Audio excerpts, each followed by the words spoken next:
Hello, everybody. This is Indigenous Monstrosity, and I am Monstrositus X, your man, your homeboy, your brother from another mother. Okay, people, today's story time. Okay, I haven't been here for a little bit, and excuse me. Hold on a second.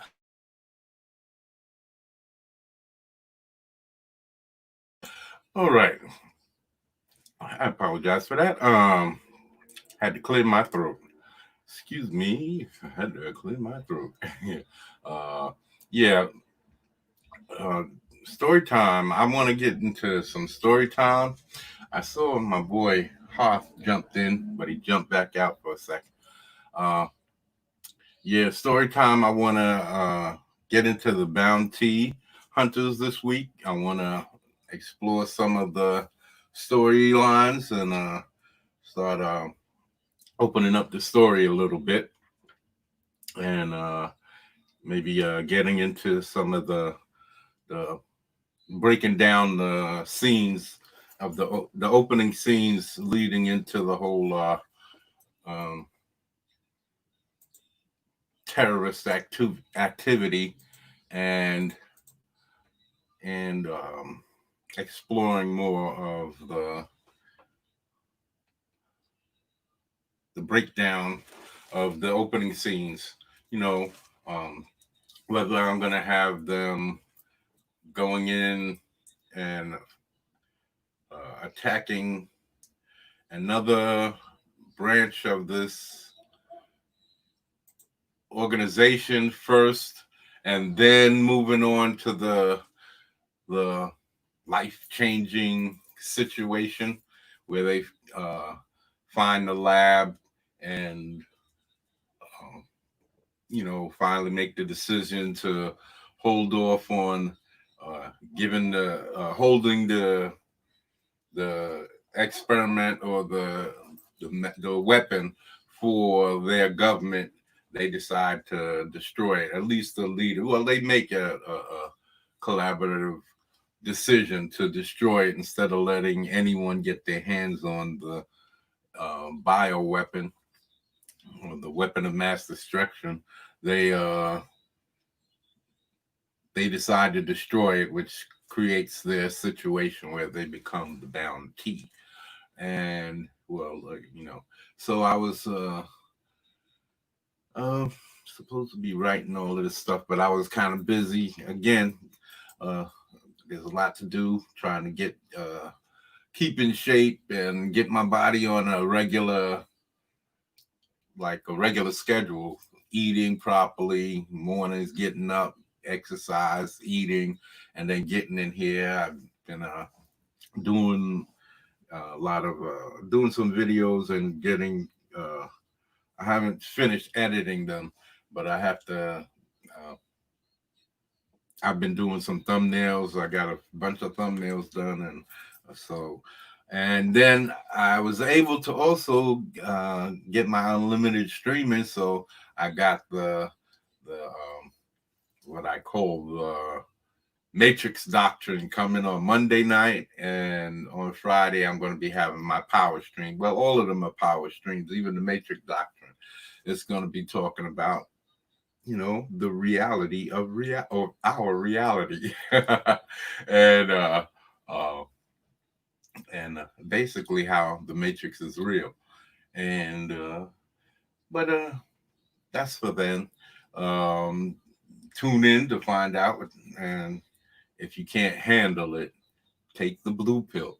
If you can't handle it, if you think your life will change unbelievably, take the blue pill. Do not come. Do not, do not listen, because I intend to change your world. But anyway, uh, Hoff, you're back. What's going on, brother? Hey, How you? How are you?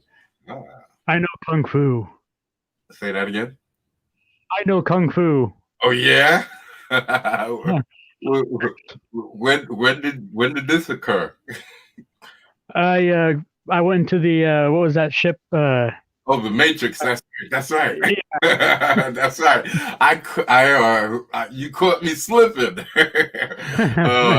uh, yeah, I was just talking about the Matrix, and yeah, I know Kung Fu. I remember that line.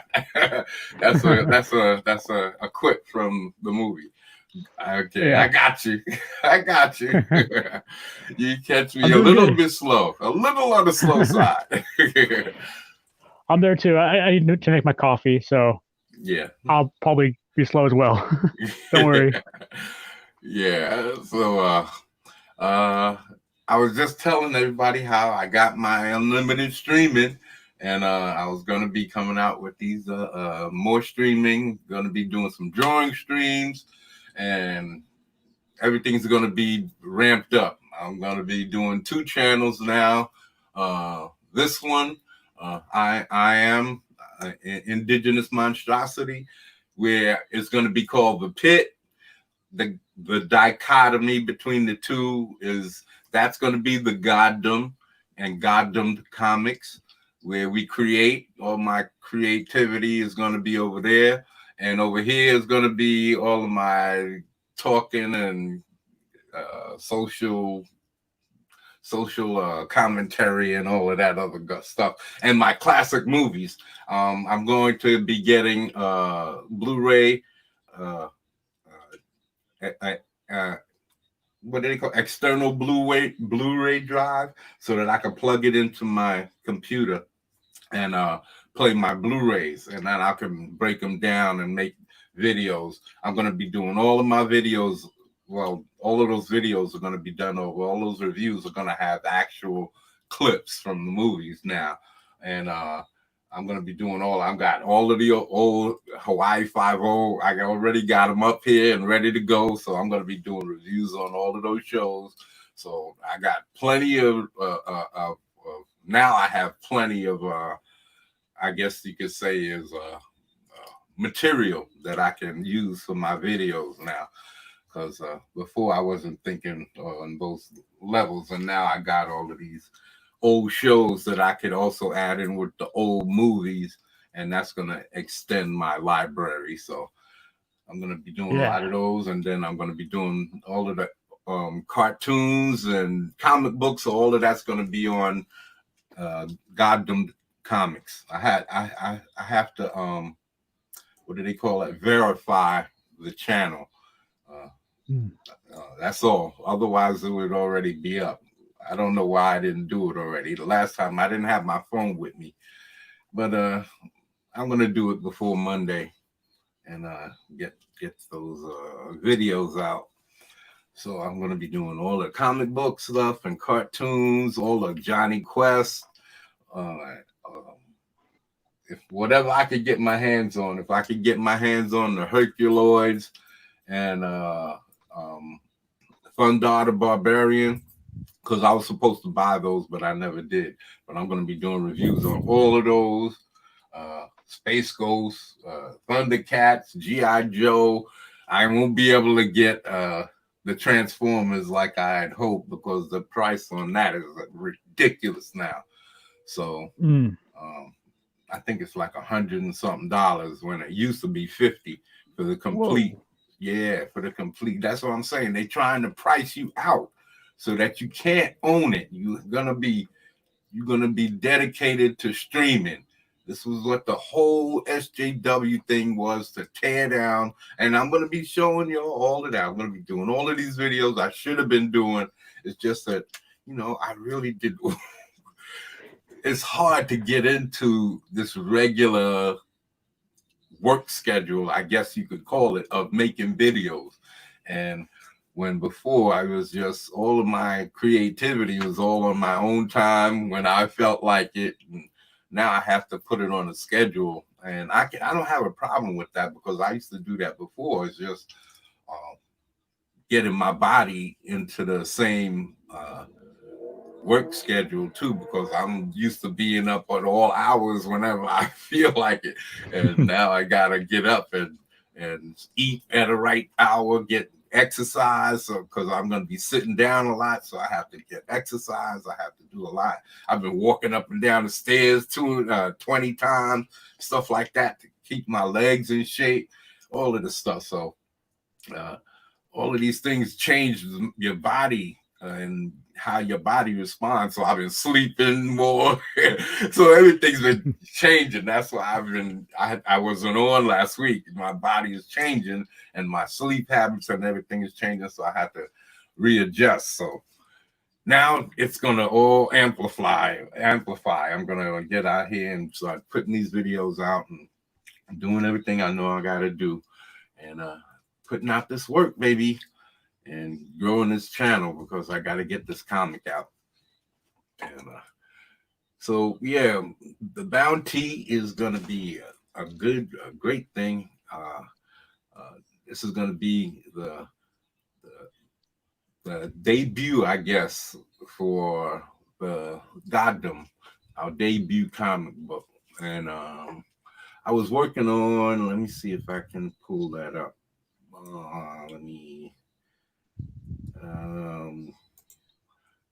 I was working on, I put it up on Twitter. I didn't get to finish it, and I should have. Like I said, everything is coming at once, kind of. And I have to start getting used to the regular schedule, get my body on this regular schedule, and put out, let me see, which one is this? That's not it. That's not the one. Let me see. I was working on extending his body. I twisted his torso a little. Let me see. No, that's the original. That's the whole works. Let me see. I don't think I'm showing it. Hold on to your love. You got to hold on. Hang tight and don't let go. Hey. Yeah, I was working on homie. Let me see. Maybe I could pull up some of the old stuff. Yeah, this is that's not him either. That's more let me see. Here we go. Here's where I gotta work on the vest because the vest is too stiff. I don't want it. When I first drew it, because I made a mistake and erased it, or didn't save it, or the program made a mistake after I was closing it down, and it didn't save it, whatever. But I had originally did it, and it fit his body a lot better. Let me show you. See, you can see it really is tight on his form, but the way I did it before, it felt more like cloth, I guess. This feels like armor plated, and I have to redo that. I wanted it to feel more like a cloth tactical vest.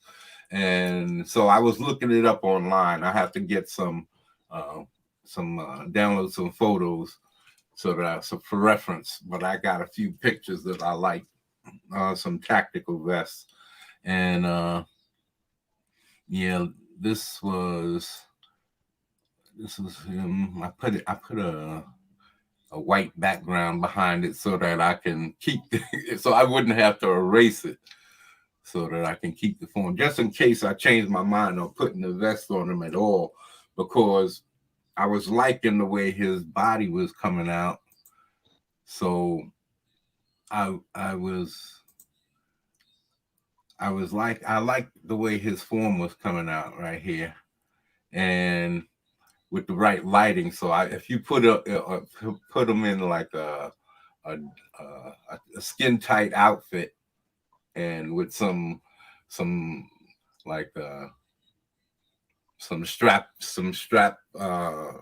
on stuff, like what would Dan Frager does. He puts all those pouches and stuff on him, so at least you still be able to see his muscularity, the musculature.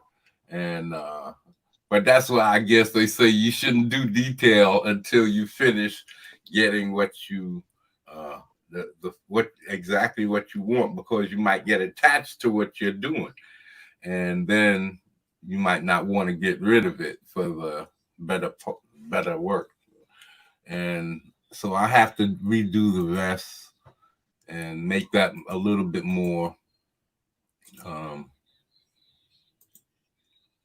cloth like. I'm gonna download some photos and use those as reference. But yeah, I got to work on his face. This is the picture that I decided to use of him as reference. That's a ferret. You can see the long body. So that's the face as reference that I was going to use to get the angles of the eyes and everything right, and the teeth and the jaw. Probably going to use the same, I guess, pose. His mouth's going to be open, and I'm deciding whether I'm going to change his arm and put it straight out to the side, firing some weapons. After I seen what Rob Willis did with Dan Frager's Black Flag post cover. Man, that was crazy. It's sick. So I'd probably keep it going the way I'm going to do it, but I need to start doing more drawing and getting more dynamic with my poses and my illustrations and stuff. So for now, I'm just going to keep working on getting my speed up, getting to completion. I have to get my lines tight, and I don't know. I just work on my shadowing, my light sources, all of that stuff, because that's things that I haven't worked on for a long time, and so these are the things that I'm going to need to work on and be more consistent. That's what everything is from now on. I've spent the money, so hopefully I'm not going to let it go to waste, because that's the worst thing that I could think to do is let that money go to waste. So I'm going to be in here every day trying to put some kind of drawings into the zeitgeist, if you might. But I'm going to be drawing my ass off. I'm going to be trying to pull off the dynamic stuff and drawing some covers, drawing some all kinds of things, working on Mike and some of the things that I need to work on with them. Let me see. There is art projects. No, not this one. Where is Mike? Where is Mike? Where is Mike? I'm supposed to have a whole by next week, maybe even during the week, I'm gonna have some video showing some of this stuff. I'm probably gonna start trying to ink some of this stuff, some of this old work. That's why I'm gonna start getting all my practice that I need. I should have been doing this, but like I said, my brain is working on 10 different things at one time: drawing, writing, clay, cloth, all kinds of different things. And then I still want to be lazy at times in between having to try and make money. So, there's all types of things that you got to try to do and focus on. And so let me see. Mike. There you go, Mike. That's not it. But yeah, so when I get that done, man, once I get my head in there and my body and everything working together, we're gonna be on a daily regimen. We're gonna be streaming, making videos, and drawing. I know drawing videos boring for the most part, but you're gonna see that I do know what I'm doing. That's for the most part. my forms are there. I really just have to work on my inking and getting my everything working together, backgrounds, inks, colors, all of these things. So this, but my forms, and I know that I can put a comic out there with what I have. So okay, y'all are watching this, and I'm sitting here bullshitting. Where is it? Where is it? I'm looking for. I know I have one just on Mike. It's supposed to be for. That's not it. Eh, down T random. See, I should have marked it especially for this. But yeah. So I will make sure to have uh videos going out. I'm going to be doing the videos on all of this stuff. I'm going to be showing you all of these old characters that I've been working on over the years, and I'm going to be putting out stuff on. I'm going to show you more. I did show you. Hold on, we can shoot. We could watch that. Maybe I can. While I look for this, let me see. Let me see. What do I do here? Okay. Okay, let me see. I don't know how I. Let me pull this up first. I think I pull it up. Go to my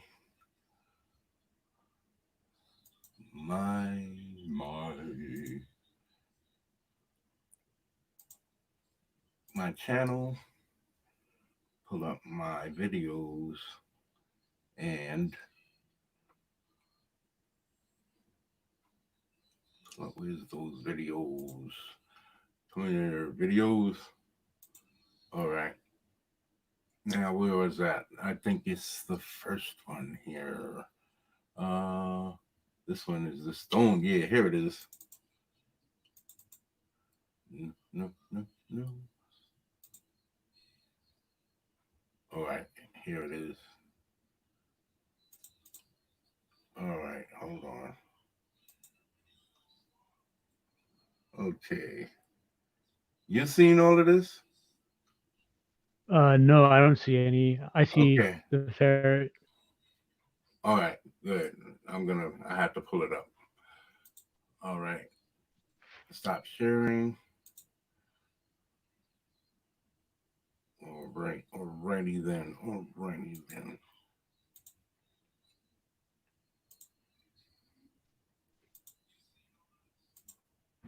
All right. Oh, I didn't share the volume. Ah, I'm not used to sharing videos. Okay, stop sharing. You just love the sound of your own voice. Yeah, you you've blown my cover.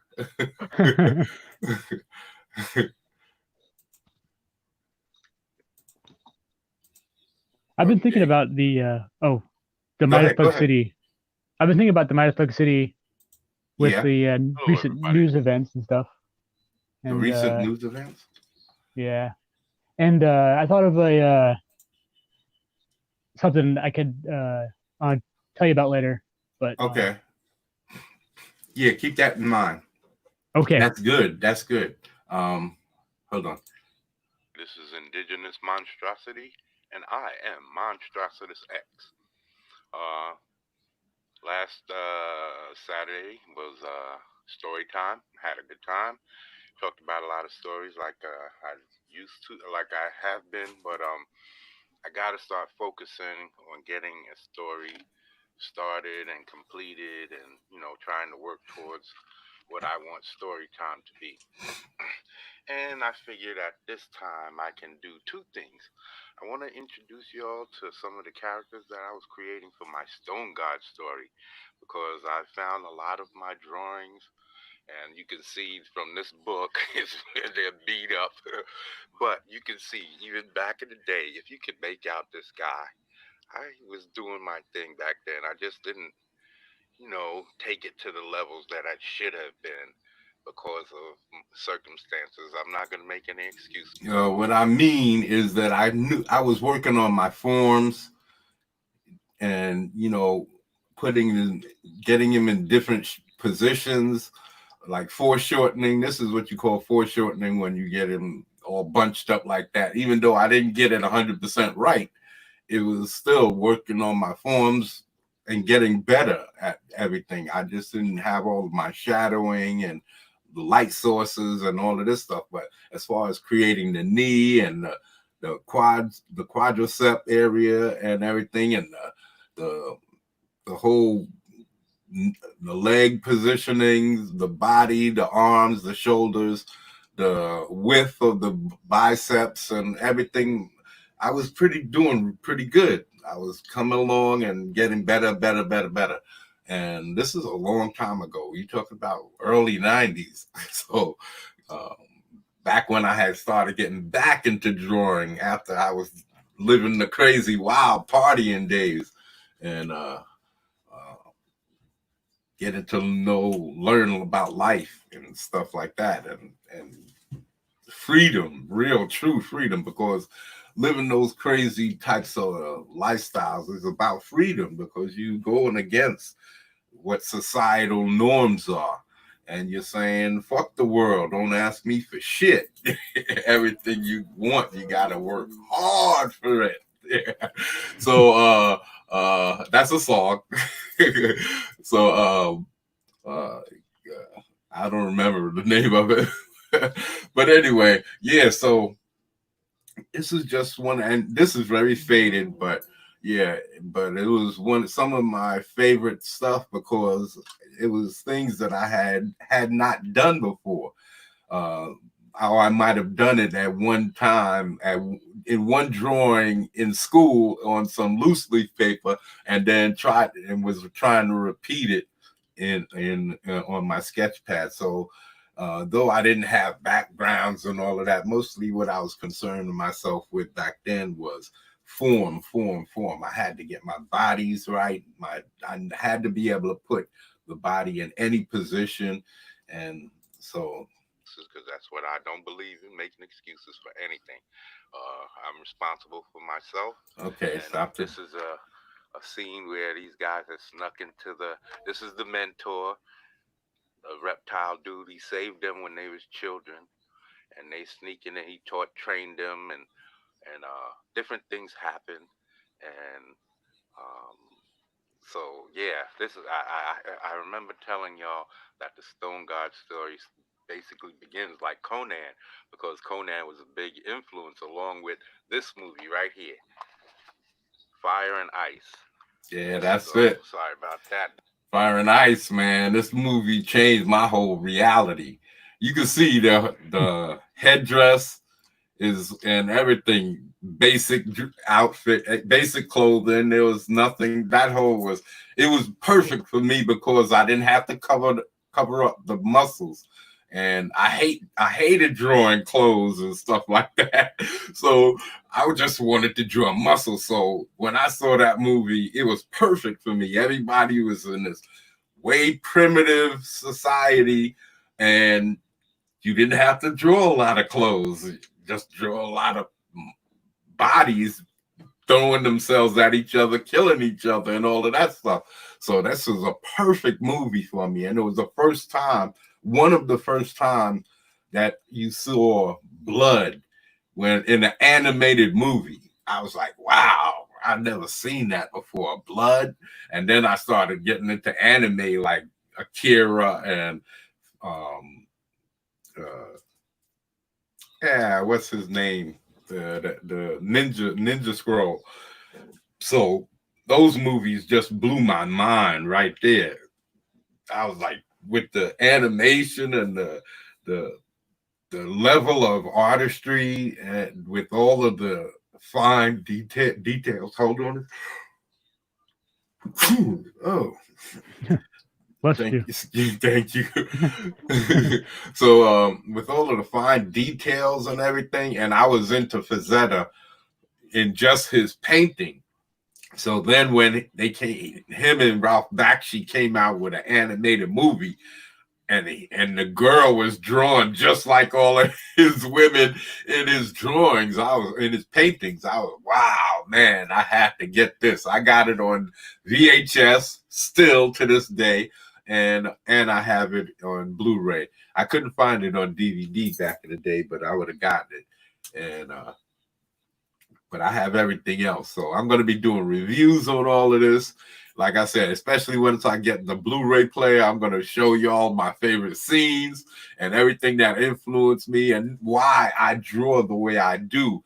And instead of panel work, I basically draw like I'm animating. Everything is these big, everything is big in the middle of the page instead of drawing panels.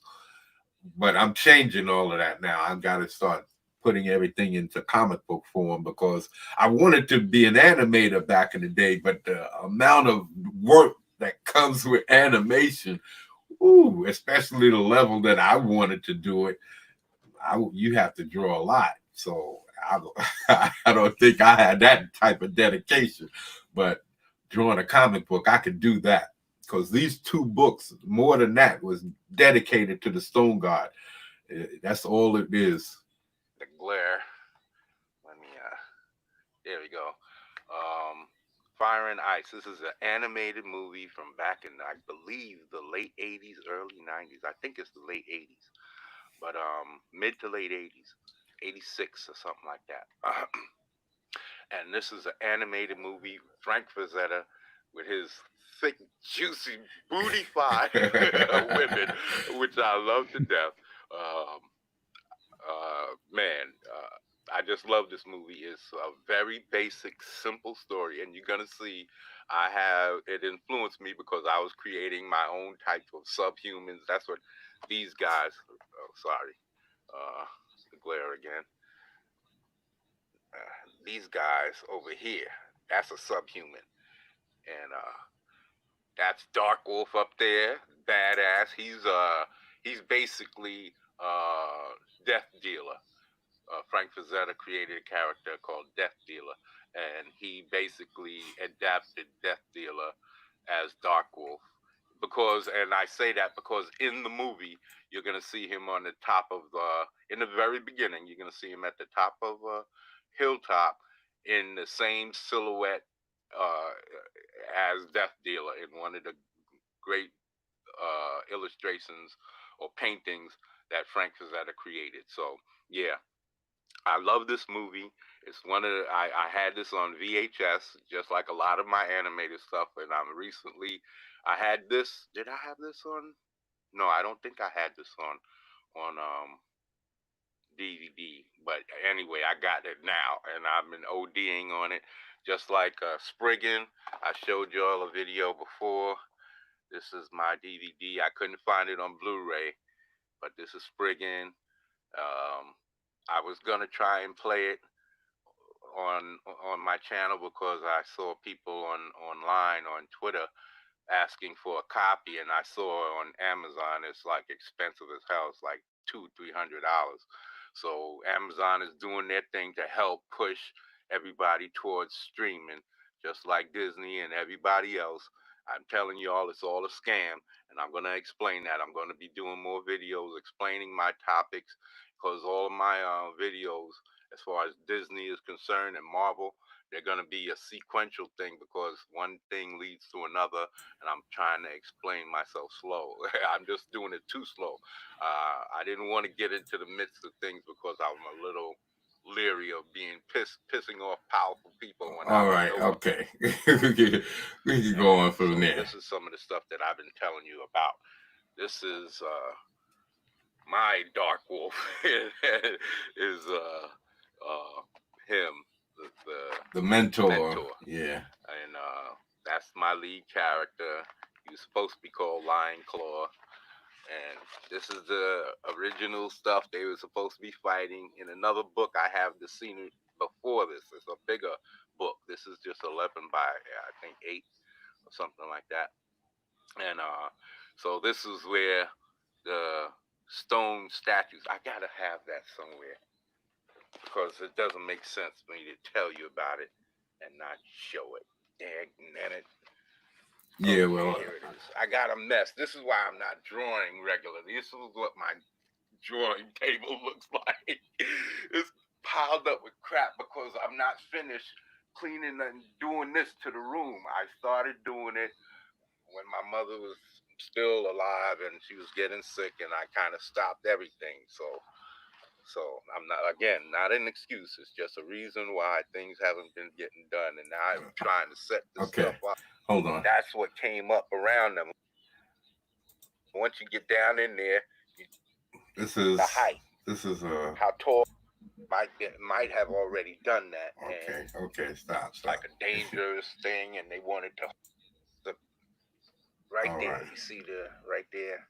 That's just the front part. There's a big wall that goes up right there, and I was supposed to be designing, and there was a hilltop here, but I could do better right here. This is where the story starts. See, I had the two statues, and the guy was to gauge the height, how tall he would look. And these guys, the mentor up on the hilltop, and the kid, the kid is right here next to him, pointing down. Yeah, see, so I was developing my whole story. That's what I was developing my whole story. I was getting all of these different characters together, all of these different creatures, all of these different things I was working on to it's basically again heavily influenced by this movie and Lord of the Rings, the animated movie, and this other movie. I don't have the box here, but I'm going to be reviewing The Legend of Crystania. I have that up here. So that's going to be one of my first videos that I'm going to be doing for my Goddamned Comics channel. It's going to be because it's like a trilogy or three. It's basically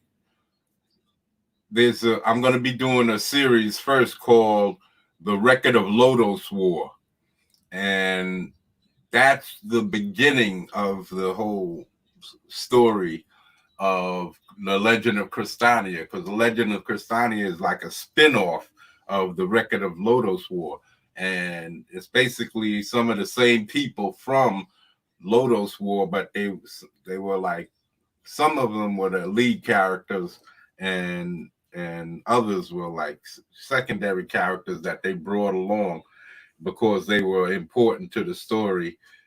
Because one of them was in love with one of the characters who got taken over by this god and all of this stuff. So I'm going to do the whole thing. And the first movie was really, really good.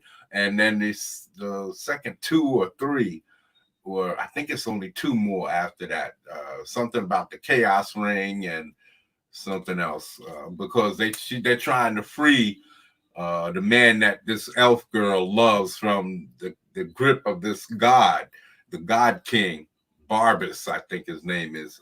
And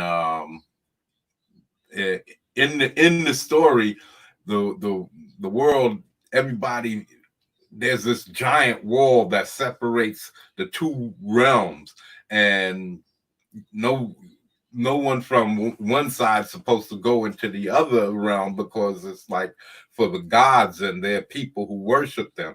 And I just love that story because they had the gods, and I love the Japanese, the way they do things with how they work their stories, and they're not afraid to just take everything and go and balls out with it.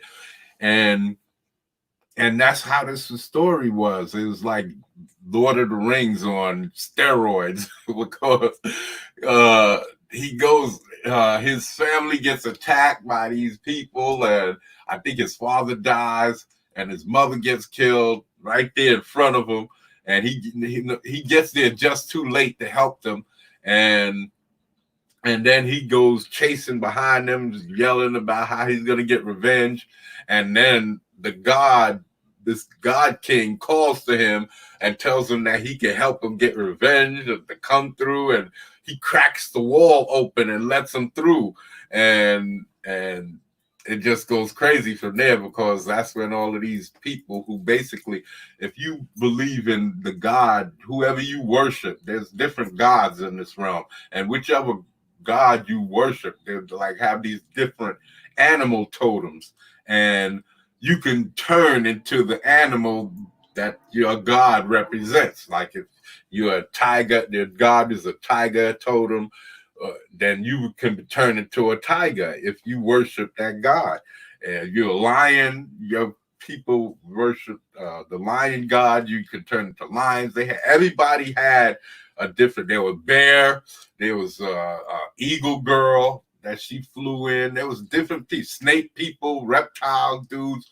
There was all of these different people. I couldn't even tell you as all of the different kinds, but I'm going to show you as much as I can. I'm going to show you how I broke down Spriggan. If they let me get away with it, that's how I'm going to break down all of my movies and my TV shows. If they don't give me a strike or whatever, that's how I'm going to break down everything.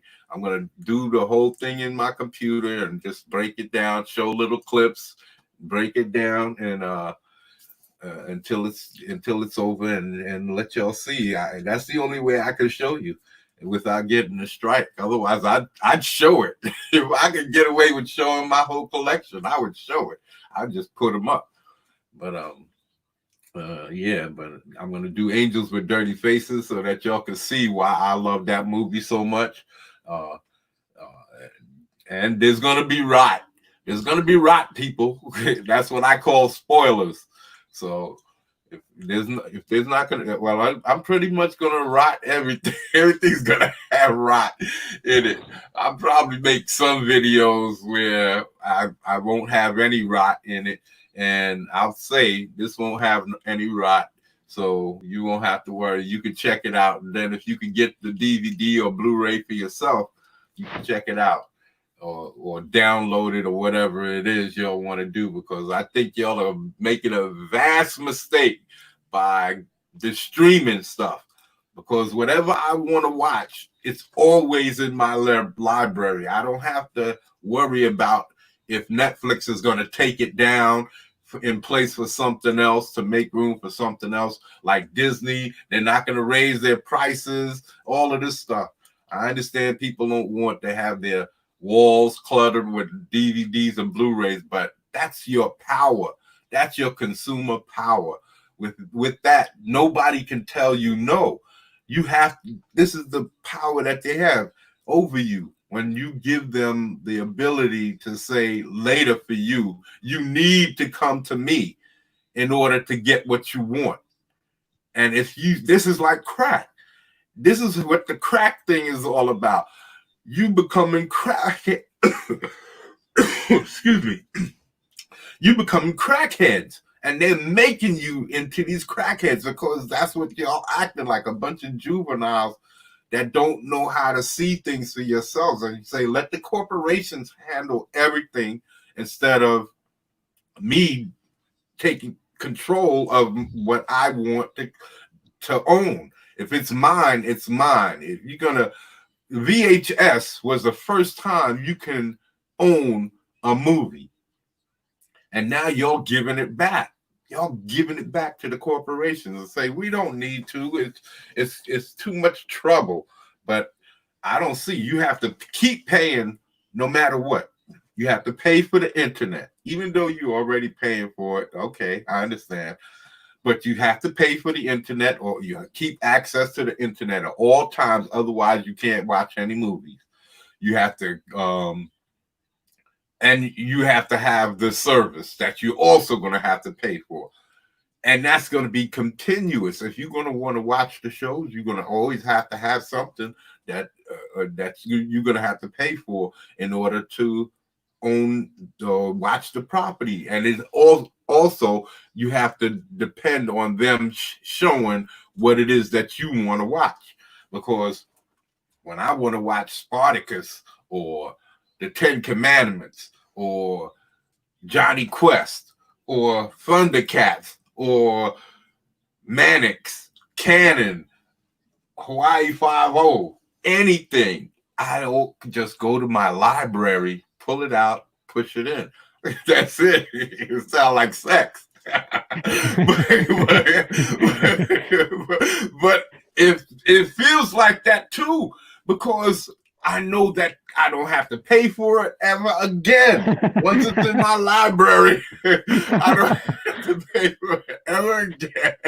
I own it. So I can do what I want with it, however I want. I can be as freaky with it as I want, just like sex. Slow it down. Play it back. That's right. I can play it how I want. I can slap it up, flip it, rub it down. I can do it. I can rub myself up with it. I don't have to worry about nobody in my getting my history and nothing. I can have a wall full of porno and nobody knows but me and the place I bought it from, right? But everybody knows your history. Y'all go online and y'all say, okay, online is easier. Online is easier, but you're giving away your power. You're giving it away to these people who don't care about you and taking advantage, because once the ability to own it goes away, then the prices go up, baby, and that's what y'all gonna want. So yeah, let's get back to the Stone God stuff. So this is what I was doing years ago when I was I wanted everything was real basic, and you can see I knew a little bit about what I was. I'm sorry if I sound cocky, but I only had myself to impress. My family, you can't really. They're gonna say that your work is good no matter what, right? You can't really depend to give honest, true. So all I had to depend on was what I saw within my work, and then comic books. So I would gauge my stuff, and I say, "Hey, man, I think I can stay up with the best of them, man. Fuck that shit. I'm good." I had to tell myself that in order to get better. So you can see that I've been doing this. This is I've done for years. I haven't owned markers in a long time. I got to get me some more, and yeah. I think all the markers that I used to do this kind of dried out by now. Stuff that I did, all this. These are some more characters. I got characters all over the place as far as for this one story. I don't draw like this anymore. I definitely improved, but I do have the same influence. I would say my heavy. I wanted to have all of these different rulers from different regions. So any different region, just like this is where I'm talking about the Legend of Crystania. These movies and these shows influence me, but I'm not retelling their stories. It's just that they influence me, and I want to have all of these different creatures and all of these different monsters and everything. So it's like a Star Wars type of thing where you have different types of creatures, but in this fire and ice realm with these primitive, very primitive people where they don't really have armor and all of that stuff. But now, after being now I'm older, probably I'm going to change all of that up. Probably going to be armor and all types of stuff because I'm into all of that stuff now. So I'm going to want to see it. Back then, I wanted to stay away from having to do all of that extra drawing.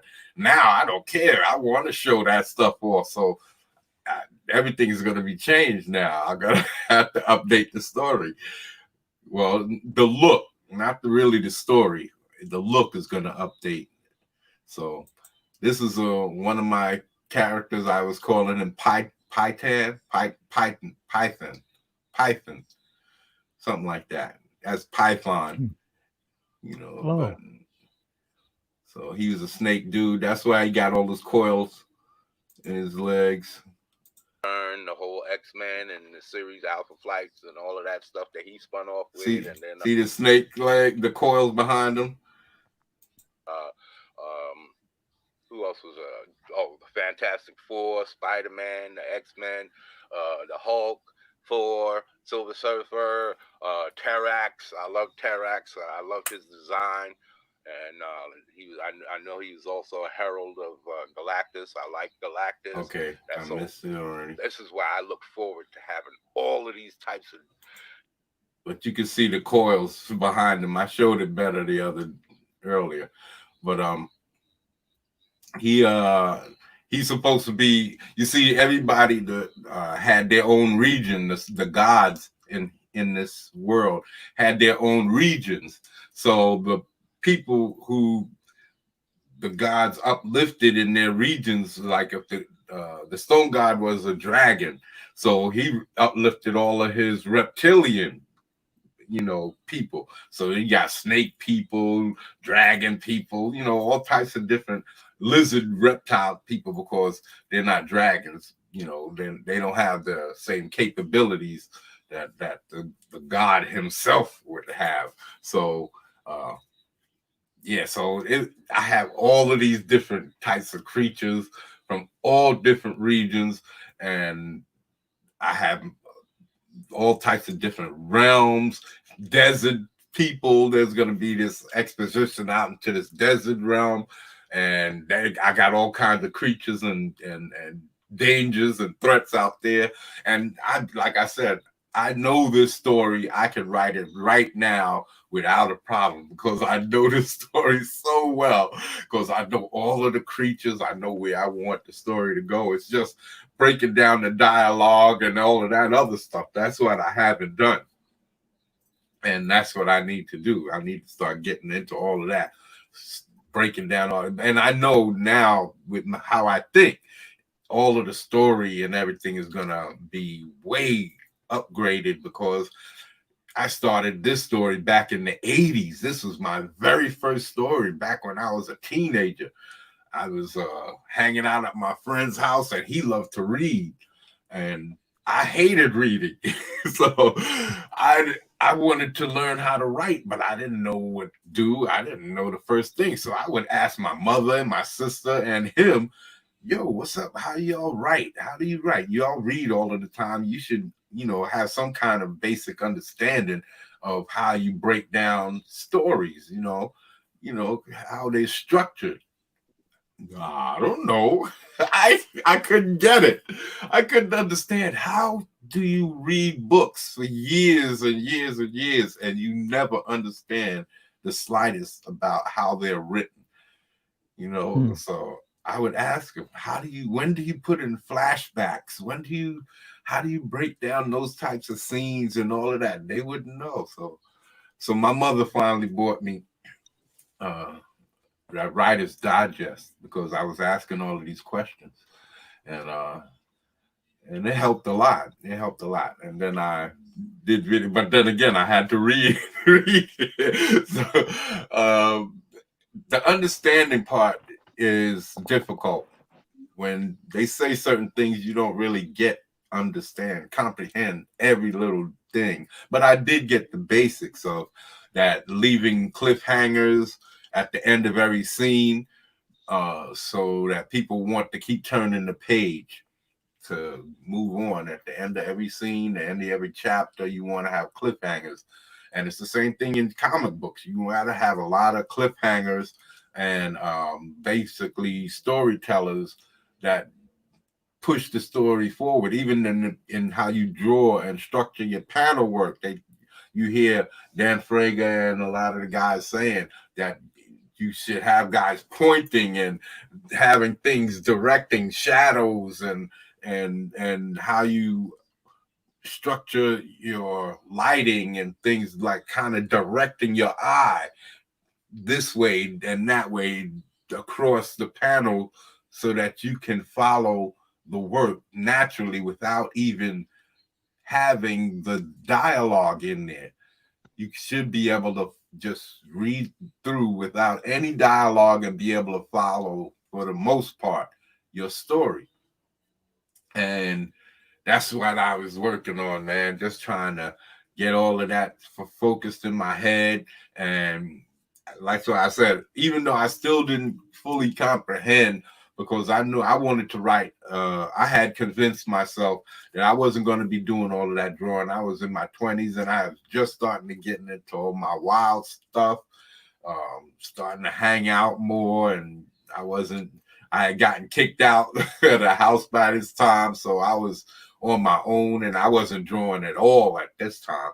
So I was mostly hanging out, getting high and acting stupid, getting into girls and all kinds of craziness and partying, going to the city and movies all day, just partying, having a good time, getting into older women, all kinds of stuff. So all of these things, like I said, all of those experiences from a nerdist point of view, because I was a big nerd back in there. I didn't know how to talk to girls. It's just that I took those little leaps. I had crushes on girls, and I would go up to when they came up to me and showed me some attention, I'd kiss them. And it worked. It worked. She asked me why I did it, and I said I just wanted to. I've been wanting to do that for years. And the next time it was on. And I started taking those little chances and stuff like that.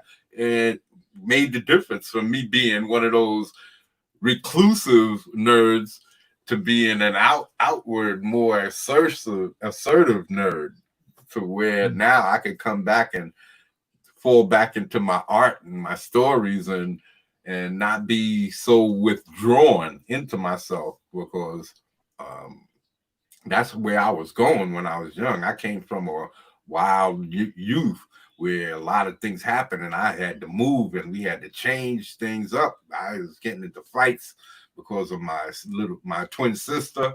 People would pick on her, and my father said, one fights, both fights.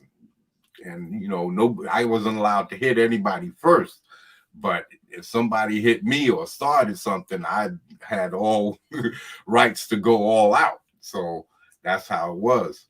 And so I was a fighter. I got kicked out of Catholic school, and we had to move from where we was, a harder neighborhood, to a more nicer neighborhood. But I couldn't get into any fights after that without especially on school property, because I couldn't afford to get kicked out of school. So couldn't get into any fights on school property. I had to go in the dirt road on the dirt road to do any of my fighting, because there's always people that, like, people talk about bullies, but I never use that word bully. Nobody bullied me. People picked on me and came after me, trying to start trouble, but I stood up for myself, and just because of what my father gifted me with, and that one thing helped change my life from being someone who took shit from people to someone who wouldn't take anything off of anybody and would even defend people at times, So that whole thing, that concept of being I don't consider myself any type of hero, because that's bullshit. I don't believe in that not in real life. But people just do things. You do things for people, you do it. You risk your life, you risk your life. Nobody forced you to do it. I know that's what we say, that's what a hero is, because you selflessly put yourself in danger for the benefit of others. But you're not going to get anything for that. You shouldn't. If you're a decent individual, that's what you should do. Right? Mm-hmm. That's what basically everything is about. The religion and everything, society, is to be selfless, to help thy neighbor and all of that stuff. But you will find that that's not the facts. That's not how things really work. So, but anyway, let's get back into this. I don't want to get too far off the topics. Get back into this story. This towel guy. This was the stone. My first, I guess, interpretation of the stone god. He was trapped in the stone, and in order to get out. This was one of the reptilian type people that the new stone god had as a servant in his castle, because is a humanoid here. I do get, and this is people being No, that's not it. different helmet styles, and I was trying to come up with different That's weaponry. not it. So Okay. I'm Yeah, I was trying to find when it comes to my inking.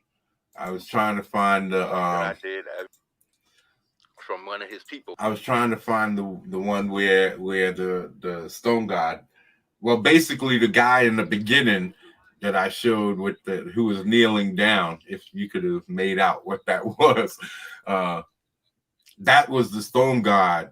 He's humanoid, and he kind of like took up the mantle after finding the stone. He kind of siphoned off some of the energy from the stone god's prison. But I'm going to change all of this too. The stone is not going to be, it's not going to look like this. It's not going to be that small. It's everything's going to be changed. The whole concept is going to be shifted. It's not going to change dramatically, but it's going to shift. It's going to shift. It's going to take, the story is going to stay the same, but the looks, everything is going to dramatically shift as far as how my vision of things. So yeah, I'm gonna have this. I'm gonna have these guys all decked out with armor. Well, not some of the slaves and stuff like that, but when I get to the final looks, they're gonna be really armored up and have these feudal armor, really old primitive armor, not medieval, more like leather, stuff like that, leather and different types of stuff like that. Not a metal type of armor. More maybe some chain links, stuff like that, chain mail, stuff like that.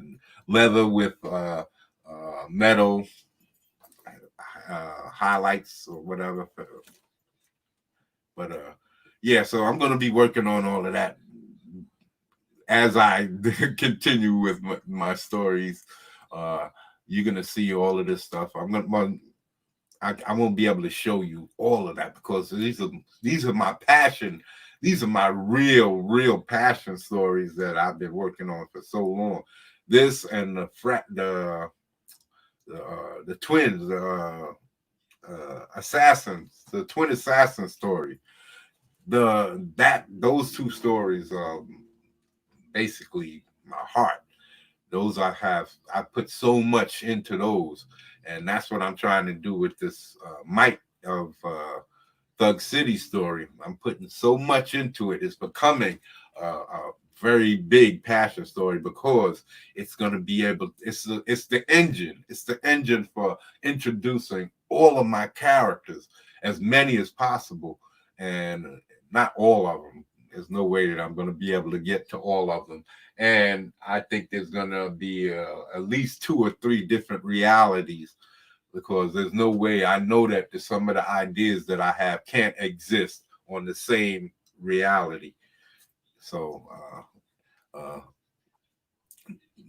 like it couldn't, that one thing can happen in another city. That's what I was trying to think of. No, it wouldn't happen like that. It would happen to be like maybe in another like create some place like Latvia. Is it Latvia with Doom? Dr. Doom, he has his own city, his own or kingdom, or that he rules over. So then you could have that set up how you want to have it set up, instead of having it, like have it as something as if it were like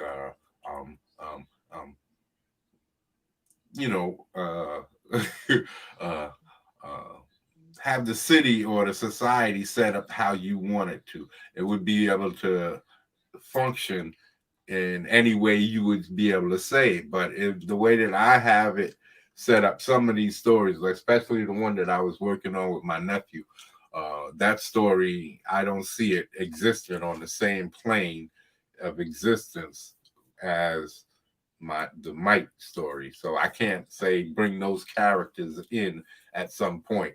And I don't know if I want to do alternate reality type things either.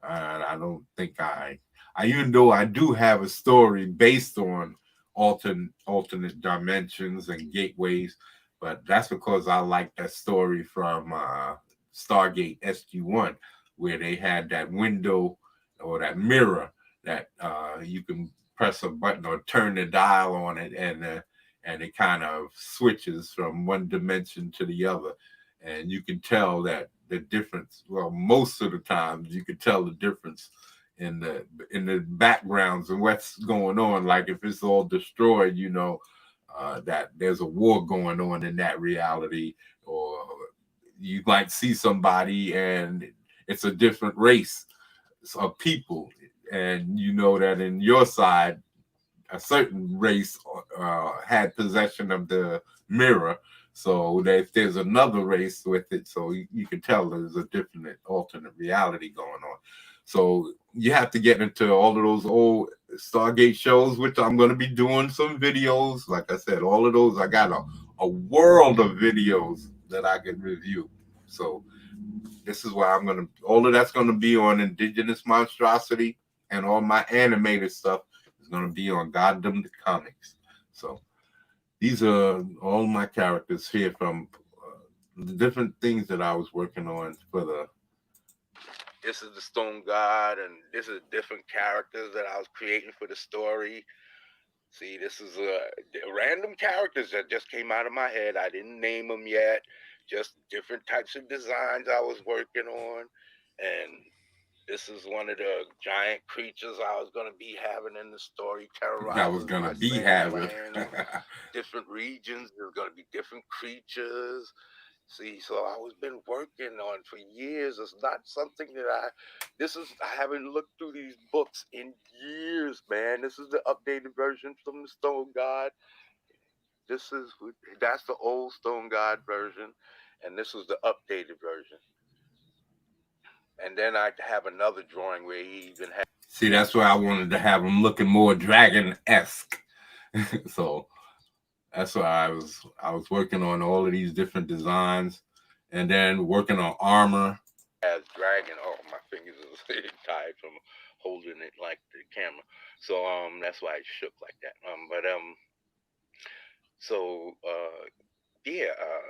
All of these different. This is the version of that you'll see that I colored, that I use on Indigenous Monstrosity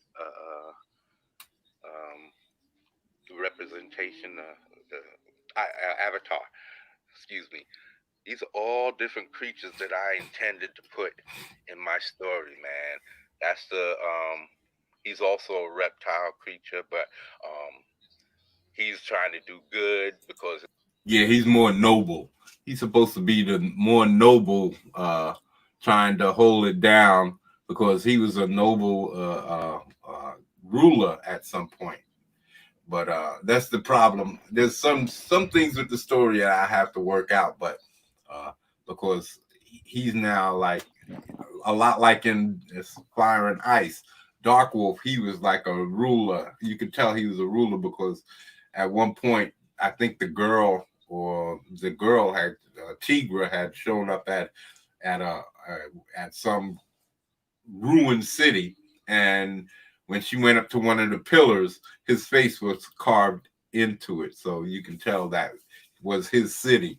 And so that's what I wanted for him. He's like this exiled ruler, and he finds these children and helps them to become men and get revenge and all of this, and help change things in the world that they're. But again, another heavy influencer, being that I'm as old as I am now,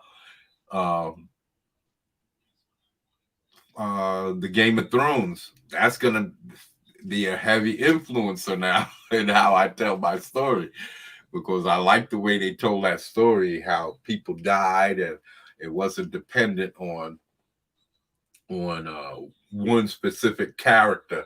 That it was more like real life. People die and you have to depend on somebody else picking up the torch and keep it going, you know. Just like when Martin Luther King died, you know, other people tried to pick up the torch and keep it going, but it kind of failed. But but they wasn't Martin Luther King. Right. So, you know, they couldn't handle they couldn't fill his shoes.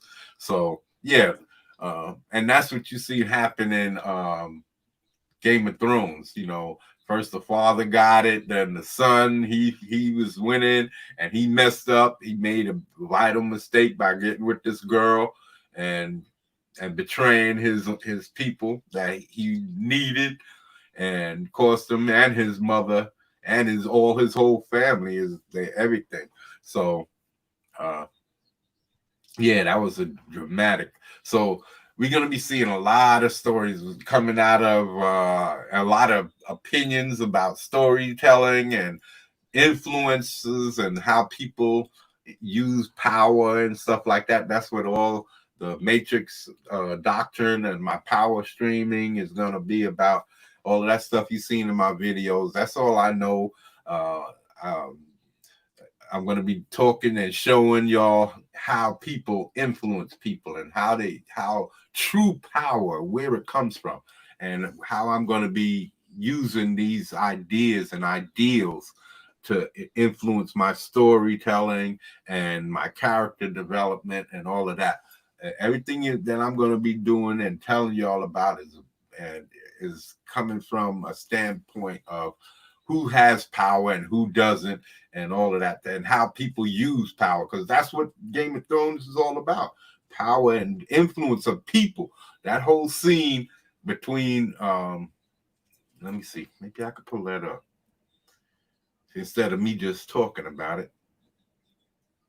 I don't think I'll get a strike for pulling that up and showing it and showing it. Let me see. Let me see. Power is power. Game of Thrones. Game of Thrones. Yep, this is it. This is it. Hold on. Oh, slow that down, baby. Let me get this ready. I'll come back to you. I'll come back. I promise. I won't leave you lonely. Let me see. Game of Thrones. Let me see. Get it right to where we needed to get it to. All right. She's talking to him. All right, here you go. Didn't you? Yes. Appropriate for a self-made man with so many songs to sing. I'm glad you like it. Some people are fortunate enough to be born into the right family. Others have to find their own way. I heard a song once. Found his way into the home of a very prominent family. But in the same home, awkward situations can arise. Sometimes I've heard even brothers and sisters develop. Certain girls live in the same home. Now these two are sniping at each other. They're sniping. They're wielding their own power. And I know this is getting off of story time a little bit, because this is how I like to tell my stories. This is what I like to show. This is what I want to show in my type of stuff in my stories. How people use little power. Is not about money. It helps. Money is a tool for people with power.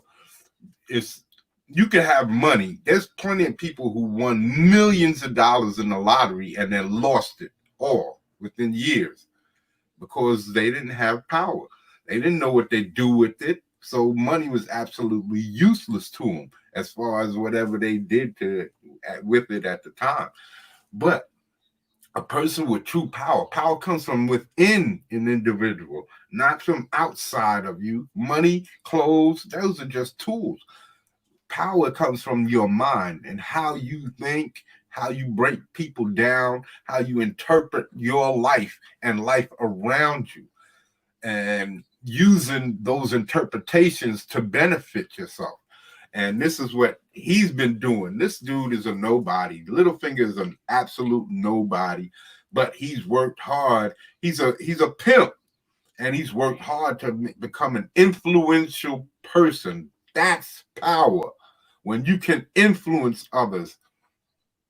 I was gonna look up but I'm gonna do a video about that, so I'll show that in the video. But power is about being able to. I know there's all kinds of. This is why I say about people with words. That's the whole Matrix thing is about. How people use words to fog up or to mask things. This is why I like animals more than I like people, because people don't. People have the same exact as a dog, same exact emotions as a dog. It's the very same thing. They feel happiness, they feel sad, anger.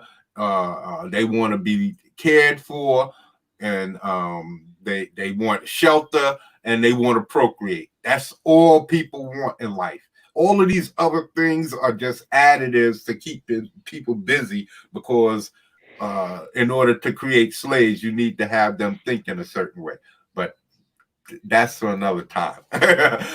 But so you got to so being able to manipulate somebody's brain, man, how they think, how you can force somebody to do something that you want them to do. Say you have an enemy and you don't know what they're gonna do, but you need to guide them in order to win whatever war that you're fighting against this person. You need to shift them and move them and put them in positions that you need them in order to get the job done. And this is what people are doing here in this show. And that's what I want to show in The Might of Thug City. And all of my stories, it's going to be about power. That's how I think. This is what I've witnessed. I've witnessed. I don't know if I told you all about it. I probably have. I seem to remember talking about it. But about this dude one day. He's a tall dude. He's like 6'5". I'm 6'1". He's about 6'5", 6'6", somewhere around there. But he was tall and kind of stocky too. Well, not a small, lanky dude. He had body mass. He's kind of big. He shouldn't be a punk, in other words. But me, I'm like I said, I learned being out there and how my father brought me up. I learned things, and watching movies taught me other things about reading people. And believe it or not, I didn't learn this just on the street. It's learning, seeing things in the movies, rationalizing about those things that I learned in the movies, and then putting it into actual, using it in the streets and being right. Like these dudes, me and my brother was saying that when I first got kicked out, back when I was around 18, 19, I got kicked out and I was staying with my brother. He had an apartment, and like across the boulevard, just across the boulevard, right on the boulevard. And we lived in this we moved from this rough neighborhood and then moved to like this nicer neighborhood. And in this nicer neighborhood, everybody had more money than us. So we was kind of like, even though we lived in a nice house too, but I didn't have the money that those kids had. We didn't get the video games, Atari and Intellivision and all of those things, and the clothes, the expensive sneakers I didn't have all of that stuff. I didn't start buying that stuff until I got to be around 16, 17, and I started working for myself. and making $2 an hour, and I would save my money up and buy my own clothes. And that's when I started coming into my own. But before then, I was the kid who had the skips on and was always being teased for buying these welfare Kmart sneakers and all of this stuff like that. I would get teased for that, you know. So I you know, back in the days when I first got into high school, my mother bought me these suede sneakers, and Pumas had these suede sneakers, but they had the insignia, that swoosh across the side of it. And then they came out with a version without the swoosh. And I cut off the insignia on my sneaker and it looked just like the Pumas. And I took some markers and I made it dark in the area where the swoosh was so that it matched the whole sneaker. And I was sporting, and I would make clothes and everything like that. I had a cashmere coat my father had. I cut it down into a jacket and I would wear it. I put a zipper in it, and I learned how to sew. All of the stuff. I wasn't no girly dude, but I wanted to learn the certain things in order to, try to hang with the other kids when I knew I didn't have the money for it. So I would be inventive. I'd go out, yeah, I made it. And the girls were like, you made this? Get out of here. Yeah, I made it. And I'd be walking around. I had girls interested, mostly my sister's friends would throw themselves at me, but a lot of them was kind of funny looking. I didn't really want to go that route. So, yeah, but anyway, power comes from, you take things. So I learned, I moved into my brother's apartment, and we wasn't, paying the rent. And the woman had this son who was a jailbird, just got out of prison, and he was coming around threatening us.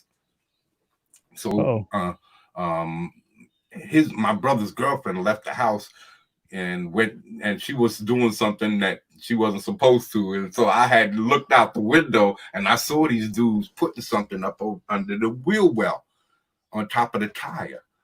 So I instantly, you in the hood, you gotta start, I know these people, this kid just coming out of prison, he was making threats, and she was talking about how she's gonna be sending him around, and she didn't want to hear from me because I was the third party. We don't want to talk to you because you're the third party. In other words, I wasn't the man on the rent, paying on the receipt. My brother was, so she didn't want to hear me talking nothing. So she was telling me to shut my mouth because I was a third party in the whole rent situation. But we had stopped paying because it was cold in the place. She wasn't the heat wasn't up. Then she shut off the hot water and stuff. So we was in there, and they was trying to get us out. And the dude came out, and like I said, he had a few dudes. And so I called my brother and I let him know, you got to bring somebody with you. Are you, did you bring your American Express with you? You never leave home without it. That's what I'm saying. So he was known for that. So I think he did have it with him, but he didn't have enough. It was a little tiny one. So he didn't, for 3, 4, 5 dudes, and we didn't know what they had. I had everything up in our apartment. And so I threw the windows open, started loading stuff up, and started putting things by the window, just like you see in the movies, man. I threw the windows open, started lining stuff up by the windows, because my brother had everything. He had like a few shotties, he had hunting rifles, a few other stuff, man. So I was lining stuff up, and they knew that my brother had stuff. So, when they saw the windows go up, everybody started ducking. And I couldn't run downstairs because by the time I tried to unlock the front door and get downstairs, everything could have jumped off. So, my brother brought people with him, and these two dudes, he brought at least two dudes with him, and one dude, short, stocky dude, we called him Figgy, and he was he was a soldier. Homeboy jumped up right up next to the dude because if he was strapped, you had to make sure you got to get right up on top of him, because if you reach for something, you got to get him. You can't let him pull out on you. So, and I'm up at the window, trying to see it, and they're hiding up underneath the awning, trying to, not be seen because they knew I was up there. I was ready to rain down on them. And this other dude that's like 6'5", he's out in the street hiding behind the cars in the street when everybody's up on the sidewalk. So I'm like, what the fuck did he even bother coming here for? If you're gonna hide, why you even bother showing up if you just come to be a spectator? You know what I mean? And so the dude later on, being that the situation was highly against the landlady's son and his people, it got squashed, nothing jumped off. And we, because they expected to be there and surprise my brother. And luckily I saw what was going on. And if he was there by himself, they would have probably, hemmed him up and, probably slapped him around or whatever, because they would have had the numbers and I wouldn't have known what was going on. But luckily, like I said, I spotted it. It was like, somebody told me to look out the window at that time, and I looked and I spotted it right at the time when they was committing their acts. And so I called him. He brought his people. But later on, this dude, the same 6'5" dude, we had gotten in this situation because, like I said, I used to sling. I used to be in all of that corner boy stuff. Not heavily, but I was adjacent. I was around this stuff all the time. And there's times that when I was like heavily involved. So anyway, we used to work out of this house, and these dudes came through, and I didn't like this dude because he had already tried to play me for a sucker in my business and tried to, some of these dudes came out of prison, they murderers, and people are afraid of some of these dudes, but I wasn't. And these dudes was afraid of this one dude who was like hardcore. And I used to hang out with this kid. Me and him used to go uptown and get dust together for everybody. And then walk out on the cabbie. This cabbie would take us all the way uptown. Spend like 2 hours taking us all the way uptown, waiting for us while we go up into the spot, buy like 20 bags of dust, angel dust, PCP. Oh man, I'm telling you, that's a trip people don't want to mess with. I'm telling you, we used to get fucked up on that shit all the time, man. And one time that had me tripping, hallucinating, all kinds of craziness. I heard about it, but I was like screaming to the roof, help me, Jesus, thank you, God, thank you. Oh man. After that, I had to quit. That shit no more. Oh man. But is that Sherman Hemsley? Is that what the street name for it? Is that, or is that something different? Sherm, yeah. Okay. He called it Sherm. Like dip it in cigarettes or something? Yeah. It's like mint leaf. It's like minty leaf, and they soak it in. They call it embalming fluid. I don't know. Yeah. Embalming fluid for real, but I suspect that it is. But we used to buy that stuff, and people used to get tore up, man. Tore up. So that's what I said. I've been in all of these situations. We used to we have this cabbie take us all the way uptown and then bring us back and then just step out the cab and walk away. This dude would spend hours with us, taking us uptown, man, and then we just walk away and not pay him. And there was nothing he could do. What's he gonna do? You know, I know that's messed up. I'm not saying that. It's because, you know, the dude's trying to make money and stuff like that. I understand that, but you know, this is, you talking about a lifestyle that that we lived in. You know, like I said, it's that freedom. It's a freedom that the average person doesn't really understand. You know, they might say that I'm crazy, I'm being stupid, but how many people get to do what you want to do? Exactly what you want to do, how you want to, when you want to, without answering to anybody. If you want to slap somebody, you slap. If they say something out of line, and so this dude was like one of these guys. And this is what I'm talking about with power. In that one instance, I seen this kid play himself. He played himself. He went to hide on the outside of the car in the street instead of get involved. Why did you come here? So in my mentality, you're a punk. You're a punk, and I'm going to treat you like that from here on out. So this dude, like I said, he's taller than me, bigger than me, and I wasn't afraid of him because I already pulled your whole card, is what we call it. You already showed who you are. So I'm taking it on that alone. This is psychology. This is psychology. This is how you break people down on how they act. Somebody acts soft, the probability that they are is high.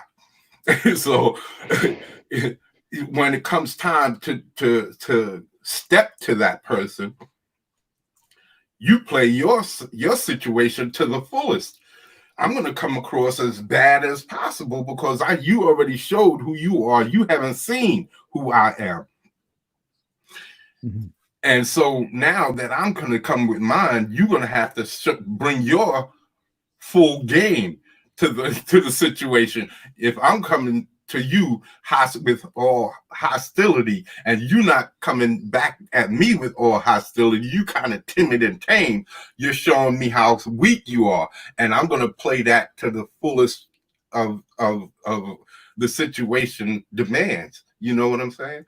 So this is what happens with this dude. He comes and he's this crackhead dude had owed me money. We had, you know, certain people that we knew, and they couldn't get away because they was basically down with the crew. They was in the crew or around us for so long, and they basically hang out with us. And if you try to get them, you know, they had no place to go. So they was strung out and they was doing things. But if you want to come and get free drugs, you're gonna have to owe twice what you was getting. So if you got a 20, you're gonna owe 40. If you got a 40, you're gonna owe 80. So and sometimes if you was desperate enough, you're gonna have to pay triple. But you know, we let you know up front, yo man, have to know it's gonna cost you. You're gonna have to pay 3 times. If I'm gonna let you have this on consignment, you're gonna get, you're gonna have to owe me. And so this kid had owed me a few $100s. And he was selling his house, and he was going to get his check from the realtor. And so he said, yo, can I borrow some money? Yeah, but it's going to cost you.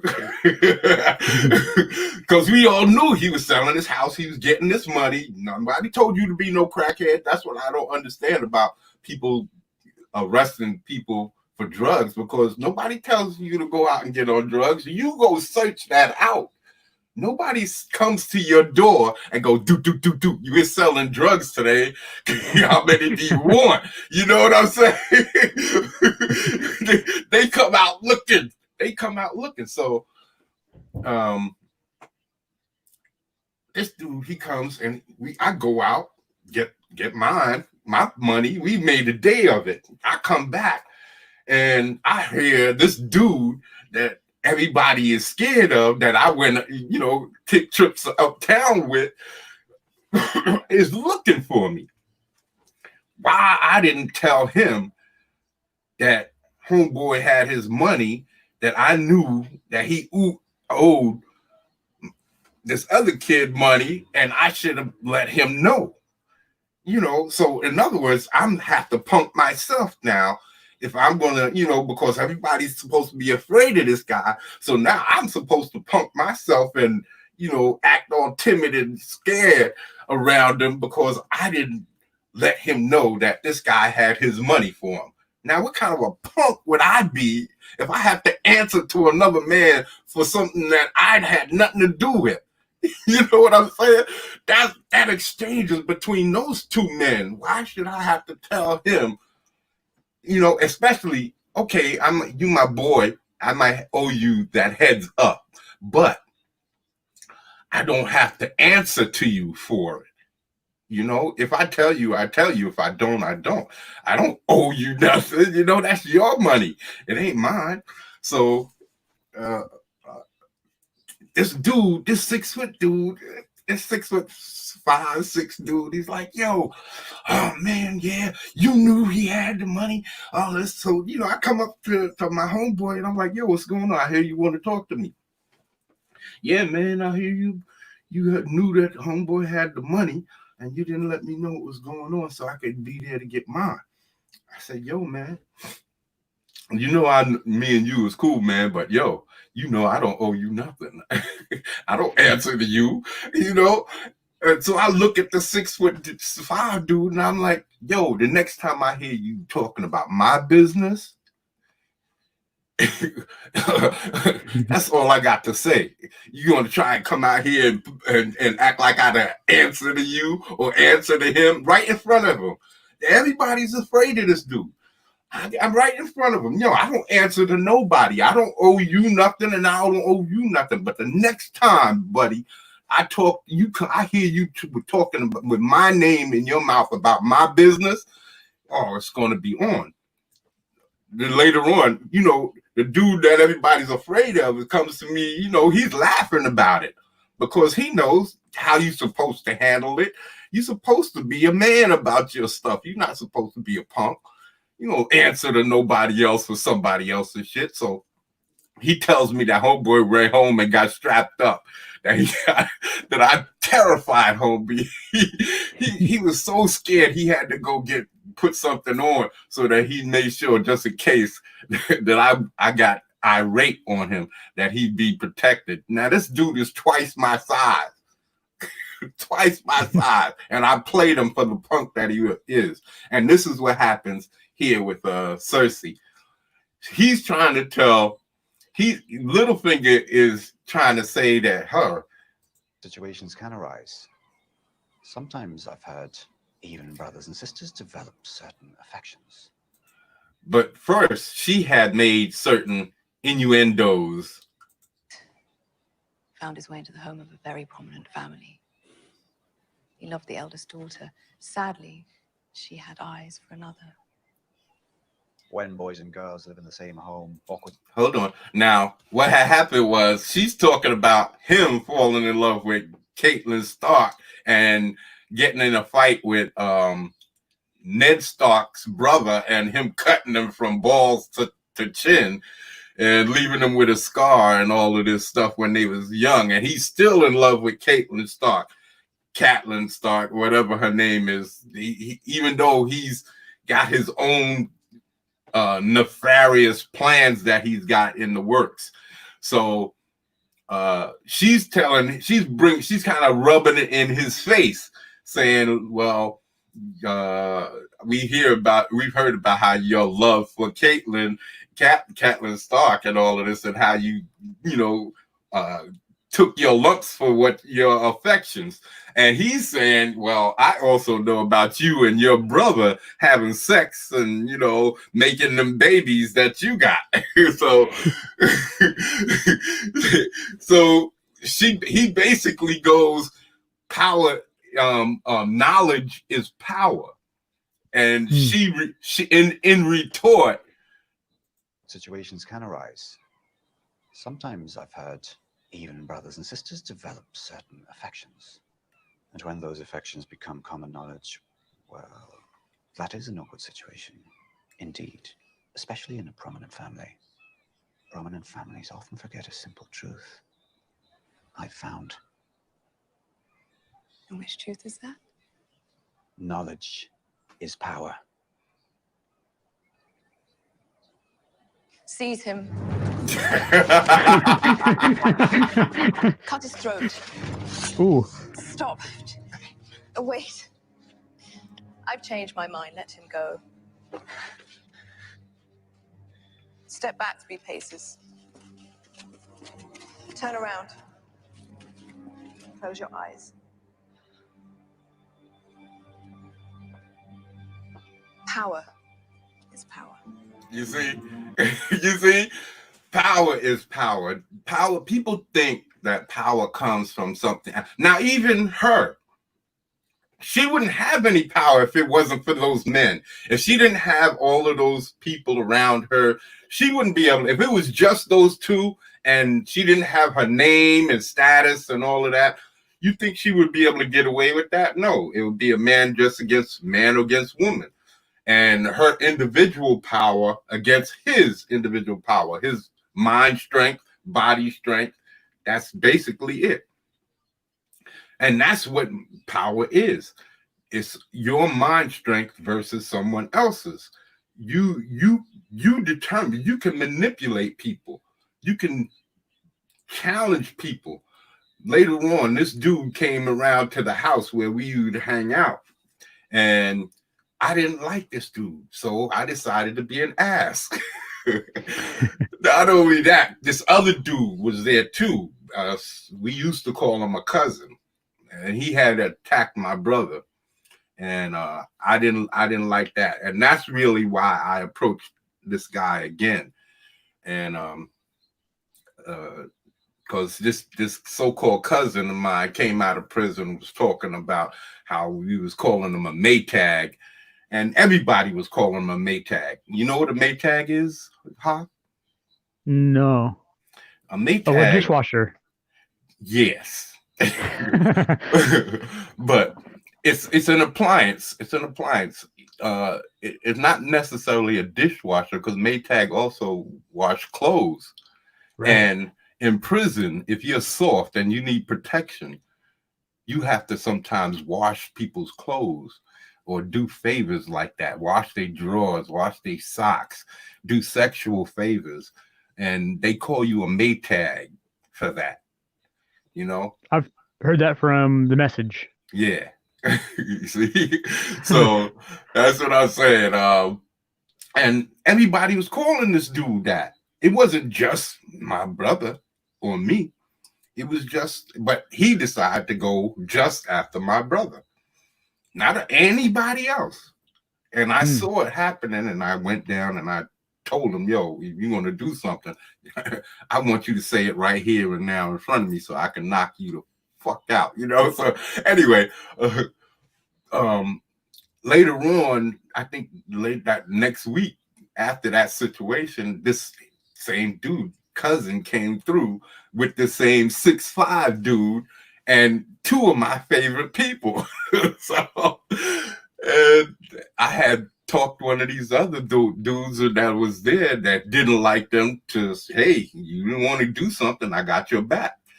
And so we pressed these two dudes up, and we ran them up off the block, and we didn't see them no more after that. But this is what I'm saying.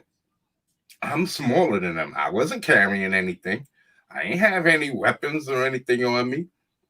But I punked this dude who's twice my size because I showed something in myself. I knew about him, and I used the what I seen in an individual. And certain people can see things. When you deal with people on certain levels, there's a movie called True Romance where they talk about the pantomime. I think I talked about that before. Christopher Walken. Maybe I could pull that up too. But yeah, so Christopher Walken talks about the pantomime, and it's about reading people. True Romance, the pantomime.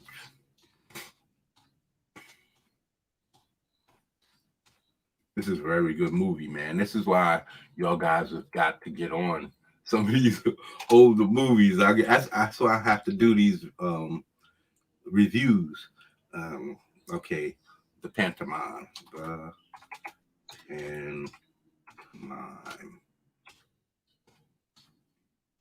It's from Tony Scott, late great Tony Scott, great director. Yeah, okay. All right, hold on. Slow it down, pal. Let's share. It's nice to share. Ooh, that's the way it is. Truly is. So what we're going to do today, I think I'll share.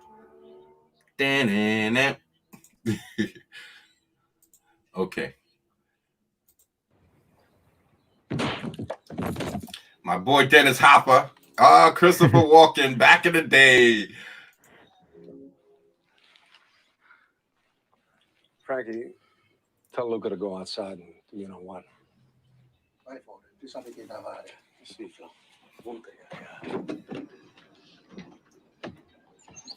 This movie made me start watching people and seeing if I could tell when people lie, or the little things that people do when they tell lies, like looking away, looking up to search certain directions. When you look up to the left, you searching, is it left or right?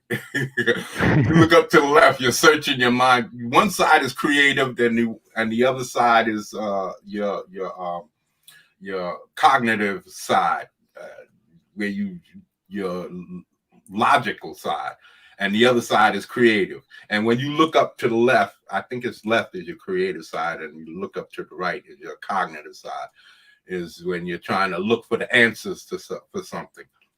So when you look upwards, somebody asks you a question and you look upwards and to the right, you're searching for the answer. But if you look up to the left, you're looking to lie. Mm-hmm. Or if you look down at your feet, you're looking at lie because you're showing shame or embarrassment. You look away, and these things I'm not supposed to be telling anybody. The Godfather says, never tell anybody anything what you're thinking outside of the family. Anyone else, never tell anyone outside of the family what you're thinking. Because this gives people a look into who you are. And if they can tell who you are, they can manipulate you. And this is what it's all about. And that's when I learned this from a movie, from The Godfather. This is how my mind works. I learned a lot of things from movies, just watching movies, educating myself, and then saying, hey, is that right?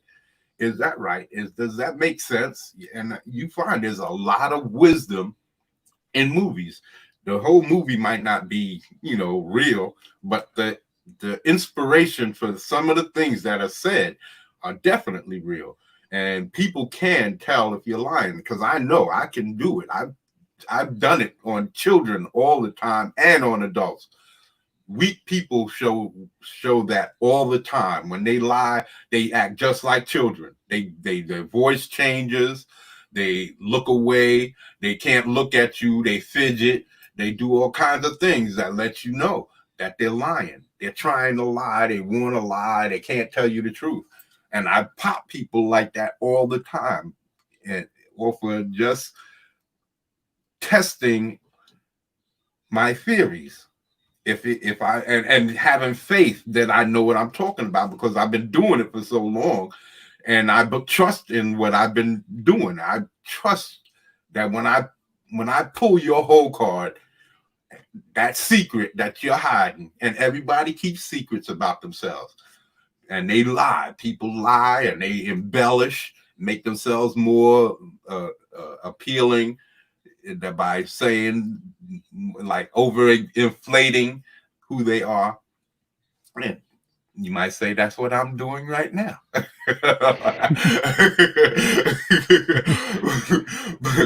but no, I'm not. I'm telling you the truth.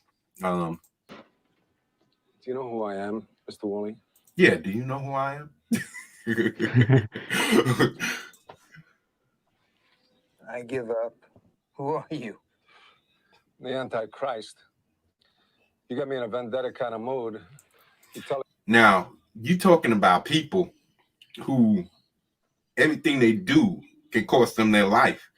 They put their lives in jeopardy all of the time. People who conduct themselves in criminal activities, they put themselves into, like I said, I've been in buildings going to re-up to in dark, dilapidated buildings with no real lighting and candle lit. You go in there, people with all types of artillery are standing around. You don't know if you're going to walk out of there with your life or your money, you know. So you put yourself in a frame of mind. Well, hey, this could be it. Well, you know, that this could be the day that this ends for you. Yeah. That's what your mentality. So you have to be able to judge somebody on a drop of a dime. You got to remember, you look at people and people automatically put themselves subservient to you. We do that all the time. People look at black people and say, oh, they're scary. You're putting yourself subservient to me because you don't know. You automatically see me and you judge me as some terrifying person without knowing who I am. If I am the person who can see that in you, I use that to my benefit, right? If you automatically come into a situation with fear in your heart, that's why two generals would meet on the field of battle to judge each other. You judge a general or a king or something in a powwow, or what do you call that? In a parlay. When you parlay in with enemy general or king, ruler, or whatever, it is not just to gauge what kind of a settlement you could come to. It's to gauge who that individual is so that you could determine how easy you can manipulate him in a battle. These are the types of things that you need to know about people. And this is why people shake hands. When you shake a hand, it's to show that you don't have a weapon in your hand. This is all symbolism from back in the feudal times, and medieval and feudal times. You show that you don't have a weapon in your weapon hand. So you shake your hand.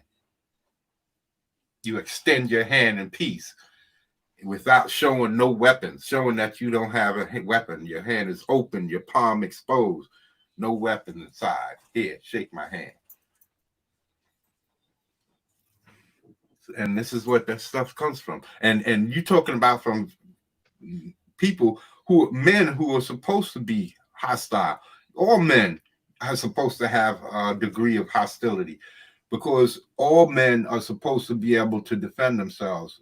This is what we do not teach ourselves and our children.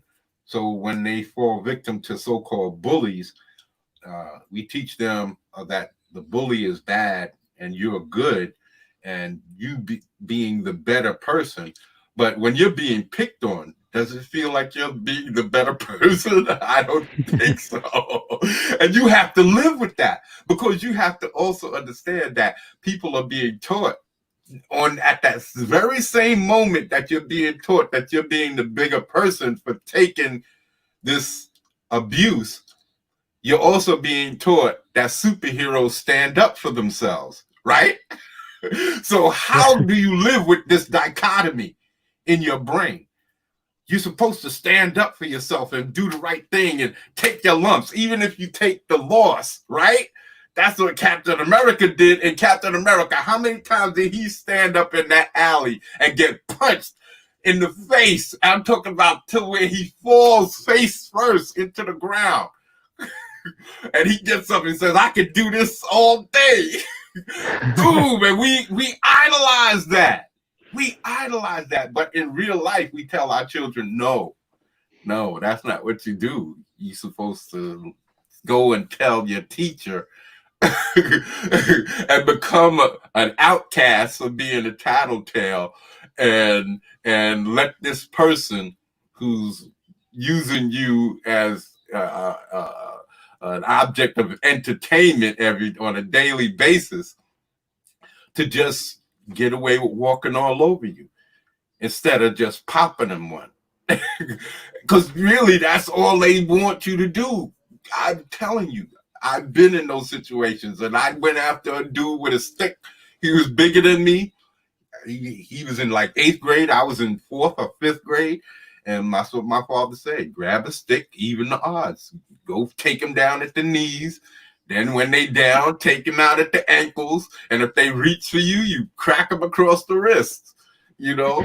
So that's what I did. And when he saw me do this, what I didn't realize at that time is what I became his bully. So he was like, no, okay. Be cool. I won't mess with you no more. And ever since from that time, he left me alone because he didn't want me jumping out from behind buildings and bushes and shit and cars coming after him with sticks and stones and stuff. You know, nobody wants that. And I became his bully. He realized right then, that second, that I didn't realize because I was young, that I became his bully. I terrorized him. I put him in the situation that he was putting me in, because I used to have to walk to school every day, and I used to have to walk underneath this trestle. There was no other way to get to the other side of the train tracks was to walk underneath this trestle. And he lived at the other end of my block, so I could walk down the next block, but I still had to turn to go underneath this trestle. So all he had to do was wait in the trestle. Wait in the staircase underneath the trestle. That's all he had to do. We went to the same school, so he used to be able to do what he wanted. But like I said, my father taught me, yo, if they're bigger than you, you even the odds. And he would never. He became my bodyguard. From that point on, he used to protect me. He used to come and run to my side. If he thought somebody was bothering me, he would run over and say, yo, what's up? Somebody messing with you? All because I stood up for myself. No, this bully, this kid that when I moved here, when I moved here, there was this kid up the block from me. He lived in the same house. Well, you would call it adjacent, I guess, on the corner, but just a block up. In the same corner, like how I lived in the corner house, but just a block away from me. He lived on the corner house, just a block up from me. And I used to have to either walk past his house or go a block over and to try and get away from him. And he would wait for me in the trestle, underneath the trestle, in the staircase, underneath the trestle. So every day I used to and I got tired of it. So I used to wait. I waited for him one day coming back from lunch in school. And I had this big branch. And I jumped out from behind the church because I went to Catholic school. I jumped out from behind the church. I watched him and I made sure I checked him. He went across the street because we had the little grocery store. We used to all go after lunch. Just before the bell rang, go get our candy or whatever, potato chips, and then come back. And that's what he did. And I was laying in wait for him. And he heard that stick go, ooh, ooh, ooh. He's like, yo, laughing. He was laughing. Yo, okay. I won't mess with you no more. Because he saw me coming. He heard me running up behind him. But I would have eventually caught him. He would have had to been watching his back from now on. You see what I'm saying? If he didn't do what he did, he would have been having to watch his back. And that's what people don't teach their kids. They teach their kids to be soft, and then they get older, and then they do something stupid because they have to keep taking this abuse all the time. And then when you getting abused and everybody see you getting abused, even other nerds abuse you. So now you're the bottom rung of the bottom rung. You know, getting picked on by everybody. You have no place to go. So eventually what happens? You act a fool. You come back and you start doing something crazy and you hurt somebody. when at least if you say I might have took that loss, but I stood up for myself, because I've taken losses, but I stood up for myself, and that's all I cared about. That I stood up. I was a man. I stood head to head. You got to bring ass to get ass, and that's what this guy's talking about. Being a man. These are men. They might be criminals. I understand that, but the mentality, how they think. These are warriors. These are people like these social justice warriors who talk about how they're fighting. They're not fighting. These are weak individuals who are crying, please, please, y'all have to abdicate. Y'all have to stop being men and be women and let us be the men. That's what they're saying. That's what they're saying. Please, please, can you be the women and let us be the men for a little while? That's what they're saying. Can you put on the dresses and let us wear the pants? Holy angels in heaven, you never seen evil so singularly personified as you did in the face of the man who killed you. My name is Vincent Kirkcaldy. I work as consul for Mr. Blue Boyle, the man your son stole from. This is a very good movie. Very good movie. I hear you were once a cop, so I can assume you've heard of us before. Am I correct? Christian Slater and Patricia Arquette. I fell in love with Patricia Arquette in this movie. Thick, beautiful white girl. Juicy. Oh, man. Going to the movies back then was a joy because they had beautiful women in movies. I've heard of Blue Boy. And I've never seen a woman take an ass whooping like Patricia Arquette took in this movie. If you want to see a woman, a strong woman, take an ass woman and come back to beat the dude up, watch this movie. She comes back and takes Tony Soprano out. She takes Tony Soprano out, and he's beating her like a man, punching her in the face and in the stomach, just beating her, bloody. I've never seen. My boy said, "Oh no. Steve McQueen did it in The Getaway to Ally McGraw or some crap like that." I said, "That's bull crap," because back in the day, they wouldn't even they had a certain number of that you couldn't even kill people. You had a body count in movies that you couldn't have a certain amount of deaths in a movie. So I know they wasn't gonna let you just wail on no woman. No way. They would show you, shaking her and maybe throwing her around, but not punching her like how this dude was. Tony Soprano was beating the blood, beating snot out of her. I'm telling you, she was bloody. Threw her all over the place. Grabbed her by the hair, lifted her up, threw her into the wall, all kinds by her neck, all kinds of craziness. And she came back and just tore into homeboy. And it was believable. It wasn't, oh, no, ain't no woman could do that. No, it was believable. It came off really well. This is what I'm talking about with this social justice crap when they say that the patriarchy, they hate women. No, that's bull crap, because women have been shown as heroes twice in that movie. She came off as the shit, because at the end, she saved her husband at the end. She was the one that got him out of there when everything jumped off and it was just a shooting gallery.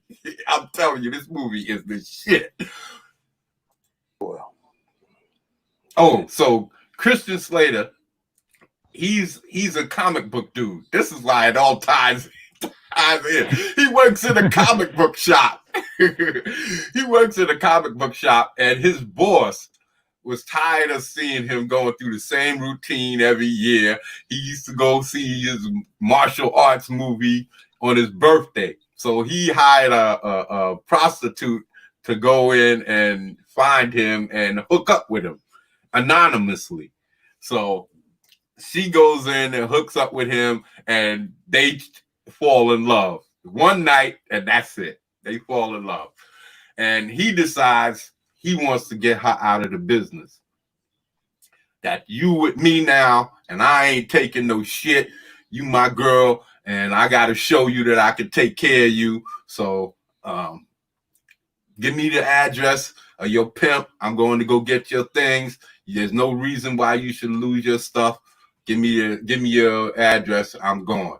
Oh, I'm in love with you. Nobody's ever done that for me. So she gives him the address, and he goes there, and Gary Oldman is playing a white blood clot. He's playing this. He got dreads in his head. He's talking like a dude. He's talking like a brother. He's talking like a brother because he's hanging out with all these black dudes.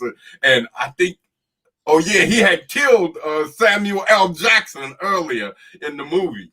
So so Christian Slater is up in there, and the Mac is on TV. With Max Julian and Richard Pryor, they were pimps and kind of going at war with each other. And Max Julian, Pretty Tony was his adversary, and Richard Pryor was one of his friends, and he had either beat up. I hadn't seen the movie in a long time. I gotta pull that out. I don't know if I have it on DVD or Blu-ray. I know I have it on VHS, but that's another mistake. I gotta try and rectify. Got to get the Mac, because that was one of those good old black exploitation movies from back in the days, back in the 70s. And so anyway, so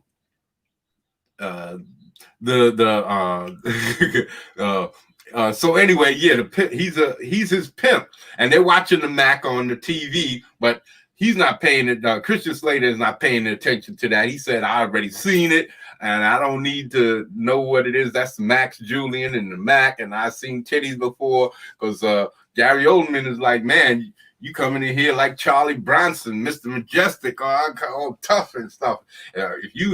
If you was all of that, you sit down, watch my TV, and eat some of my food, eat an egg roll or something like that, and then I'd be afraid of you, because then I'd be like, yo, this guy is badass. He coming in here acting like he ain't got nothing to worry about. I'm afraid of him." But you come in here with an attitude and staring at him and right to the point, not trying to hear nothing but give me Alabama stuff, and I just want to get out of here. I don't like you, all of this stuff. So it jumps off, and Gary Oldman winds up getting himself killed. Oh man, this movie is so good. And so he pulls out a gun, he shoots him. And I'm telling you, you have to watch the scenes, man, because the action is really, really good. These movies are great. And so he pulls out his gun and he tells one of the whores in there, "Get Alabama's stuff, throw the stuff in the bag and bring it out there." She goes, just reaches underneath the bed and pulls out a suitcase and hands it to him, and he takes off out of there.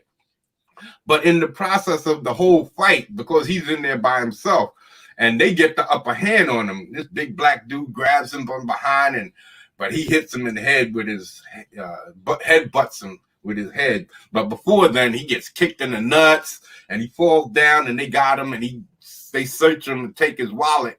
And when he kills him, he got the dead guy. He leaves his driver's license in the dead guy's hand. So the first person who gets there is Christopher Walken, and that's how they track him down. And so this is the scene where we are. And oh yeah, well, when he left, he didn't leave with Alabama stuff. He left with all of these gang mobster dudes' drugs. He had like 20 kilos of drugs, man. I don't know. I think it was cocaine. It was the purest cocaine, man. Uncut, man. He had like something like 20 something kilos of uncut coke. And so he took it and was trying to sell it, man. He came here trying to find out because his father was an ex-cop. And he's trying to find out if there was anything out on the over the radio that they had any evidence that could point to him. And of course not, because Christopher Walken got there first. So here we go. Hopefully, that will clear up the how full of shit of my question you've been asking yourself. We're going to have a little Q&A. And at the risk of sounding redundant, please make your answers genuine. You want a Chesterfield? No. That's a cigarette, if y'all don't. I think it's like one of those thin cigarette cigars, if I'm not mistaken.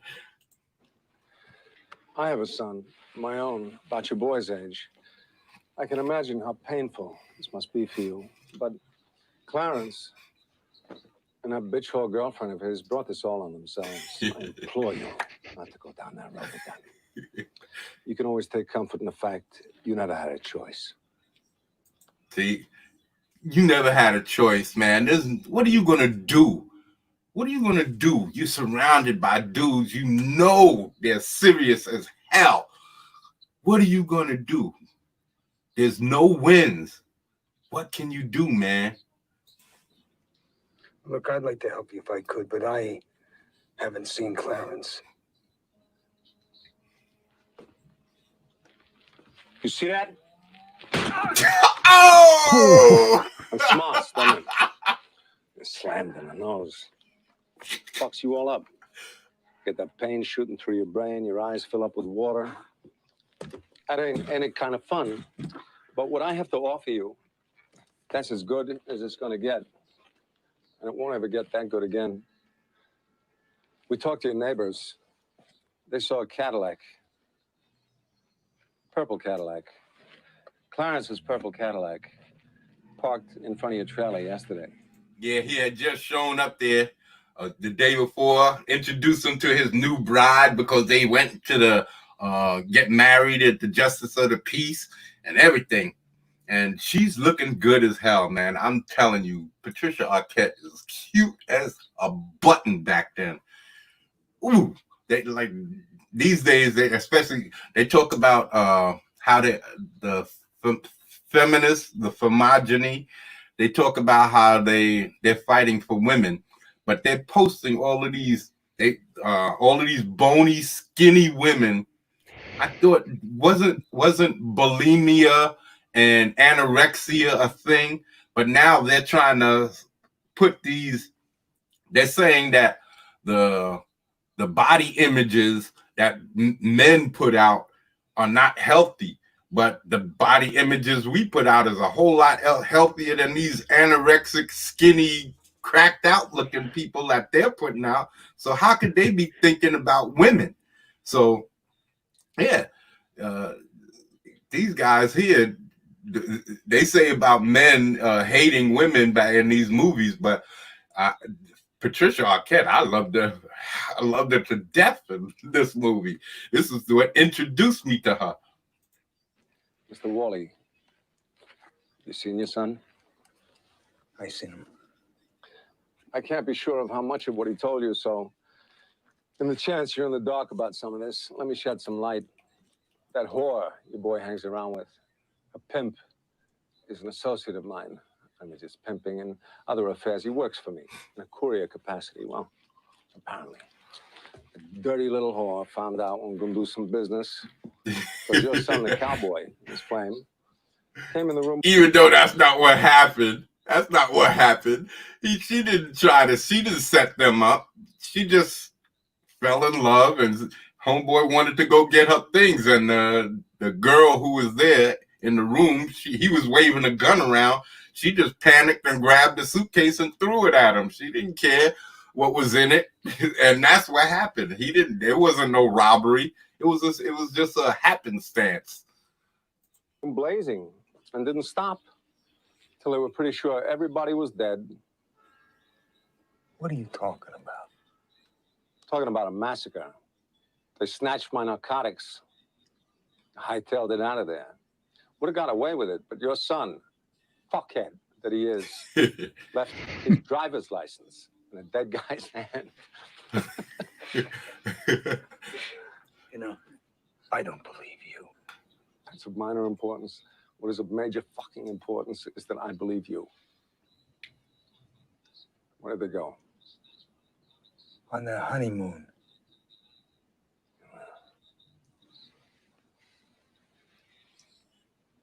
Getting angry. He's not answering his questions. He's not answering on his honeymoon. Oh, really? On his honeymoon. That's not answering my question, pal. You trying to get slick? See, that's being slick.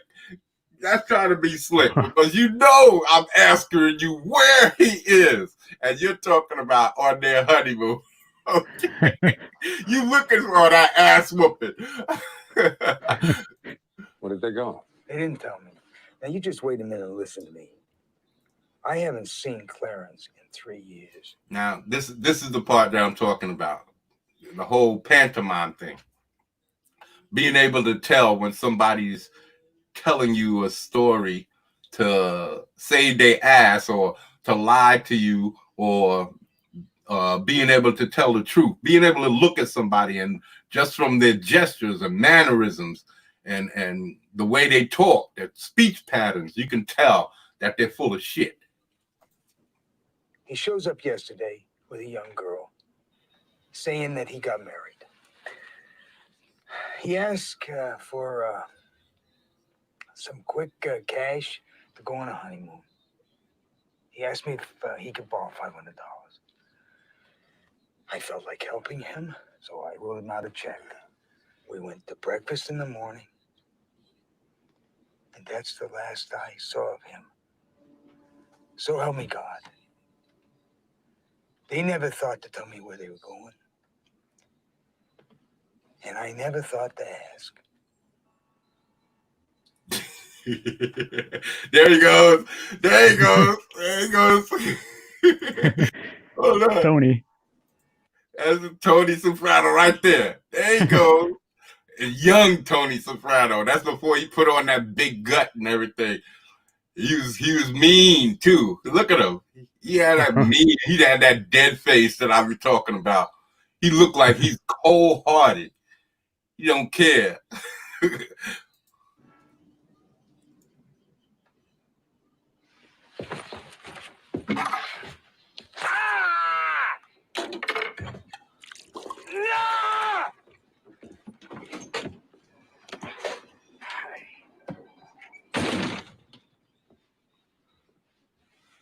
Don Vincenzo, non c'è niente. Questo non è buono. You know, Sicilians are great liars. Best in the world. I'm Sicilian. My father was the world heavyweight champion of Sicilian liars. From growing up with him, I learned the pantomime. There are 17 different things a guy can do when he lies to give himself away. The guy's got 17 pantomimes. I don't know if this is true. I don't know if this is just for the movie or what. I never looked that up. But this movie started making me pay attention to how people act when they lie. And it's easiest to see in children. And because that's how I could see it in my nieces and nephew. When you ask them a question and they look away, or how they talk, or they look down, all these types of different things. They don't know how to lie. So, and a lot of grown-ups don't either. So they don't notice to look away, or to look dead in a person's eye, to keep eye contact. These are important things when you're lying. You're supposed to keep eye contact and try not to pause and hum all of that type of stuff. You're not supposed to do that stuff when you lie. You're supposed to just come straight out with it, because you're supposed to have the knowledge, and whatever you're supposed to be saying, you're supposed to be knowing what you're saying. If you start and looking around, people know that you're lying. These are secrets. I'm not supposed to be telling. Woman's got 20, guy's got 17. But if you know them, like you know your own face, they'd be lie detectors all to hell. Now, what we And they do. like you know your own face, they'd be lie detectors. They do. 17 different things a guy can do when he lies to give himself away. Guy's got 17 pantomimes. Woman's got 20, guy's got 17. But if you know them, like you know your own face, they'd be lie detectors all to hell. Now, what we got here is a little game of show and tell. You don't want to show me nothing, but you tell me everything. I know you know where they are, so tell me. Before I do some damage, you won't walk away from. And this is the shit right here. I have one of those Chesterfields now. Sure. Now, this is power right here. Now, he's in a new no-win situation. He's in a no-win situation, and he knows it. He knows who this guy is. He knows he works for Blue Lou Boyle, and Blue Lou Boyle is this big-time mobster, and this guy is one of his muscle. So he knows that there's no wins. He's not going to make it out of here. There's no way that he's going to see the other end of this situation, especially after what they've been doing to him. He knows what the situation is. They're going to leave him there rotting because they're going to kill him. So he decides to take things into his own hands. And you might not think that, but this is exactly what he's doing. He's, instead of dealing with the torture that they plan on putting him through, he decides to make it fast and quick and easier for him.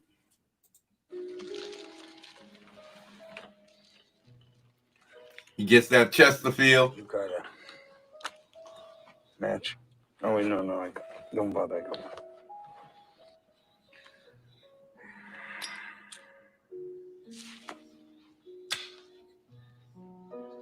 And another thing, I don't know, again, I didn't do the research, but I do know, I've heard about Muhammad and all of that when Muhammad was at the gates in Rome, and he was conquering everything over there, but he just couldn't conquer any cities. He was defeating them everywhere out in the open, but in the cities, he didn't have the equipment so that he can, no siege weapons. So he never was able to conquer Rome. He was just able to embarrass them. But they said that when the Moors conquered Rome, when they was in there doing their things, they was, well, you'll see. But what I'm saying is, I don't know if this is 100% true. I didn't check the facts on what he's about to say. The Sicilian, huh? Sicilian. You know, I read a lot, especially about things, about history. I find that shit fascinating. Here's a fact, I don't know whether you know or not.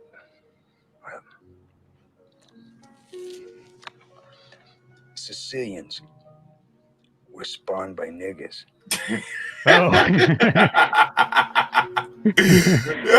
Imagine that. Imagine that. Yeah, this dude, you torturing him to get information, and now you just call them one of the vilest things you could call. You can call a white man, and especially a mobbed up white man. Now listen to this. Come again? No, it's a fact. Yeah. You see, Sicilians have black blood pumping through their hearts. And no, if you don't believe me, you can look it up. Hundreds and hundreds of years ago, you see, the Moors conquered Sicily, and the Moors are niggers. See, way back then, Sicilians were like wops from northern Italy. they all had blonde hair and blue eyes. But, well, then the Moors moved in there and, well, they changed the whole country.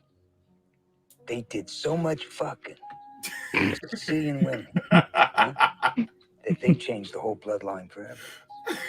That's why blonde hair and blue eyes became black hair and dark skin. You know, it's absolutely amazing to me. And that's true from what I understand. Sicilians have the darker toned skin. So I don't know if the whole Moor thing is true, that they did so much fucking that they changed the bloodline. I don't know if that part is true. But if it is, I've been in neighborhoods where I've been told to get out because of my skin color. In neighborhoods, you can say, of such ethnic backgrounds. And it's kind of ironic if that is true. You know what I'm saying? Because I've been called that name by these people. And in reality, they're my brothers. So, yeah, this is just funny for me. When I heard it, it was just something funny. And like I said, the way to make your stories feel real. Oh, we got struck. My stream has been pulled down. Oh no. Speaking the truth. Yeah. It can't be. So anyway, I'm gonna just keep going, man. Because anyway. So anyway, yeah, so if this is true, it's just I've never been struck before, man. Okay. I've been blocked. I've been blocked. The video afterwards, I think a couple of weeks ago, I got claimed. I got claimed when I showed that the challenge. Oh yeah. Yeah, I got the video got claimed, so it got blocked and it got claimed. But I just sent in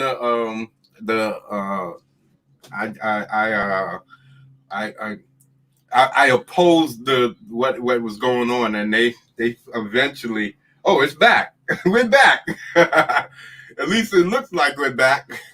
So yeah, I just opposed it, and they brought it back in. So because this is fair use, I'm talking through it. I'm explaining, and as long as I'm explaining and I'm talking and I'm using it to diagram something, they can't say that I'm not using it in a proper way. So yeah. Now he just insulted them to the deepest form of insult that you can insult an Italian man, a mobster. Me to think that to this day, hundreds of years later, that Sicilians still carry that nigger gene. Now this, I'm quoting history. It's written. It's a fact. It's written. Yeah, this is what I was about to say. Now, when you creating stories, it's great to have facts in your story. That's one thing I've learned with reading those Writer's Digest. When you put facts in your stories, it grounds your story in reality. So if certain things are factual in your story, when you do talk about the non-factual things, they feel more real because of the other facts and the more reality-based things that you put into your stories. So that's why I believe what they're saying is right. Why would they put that in there and it's wrong? You're putting this across for millions of people to see it. So I assume that that's correct. That's historically correct. That they did the research before they put this in the movie.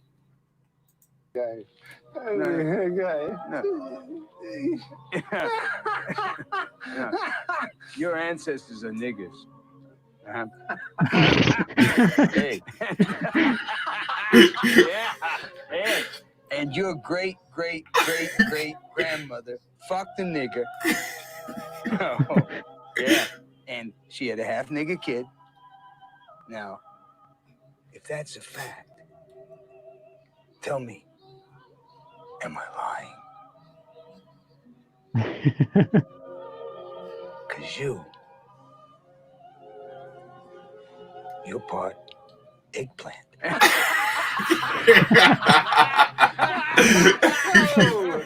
You see, this guy, he knows what's coming. He knows what's coming. They're already torturing him. He knows what they got in store for him. There's nothing pleasant.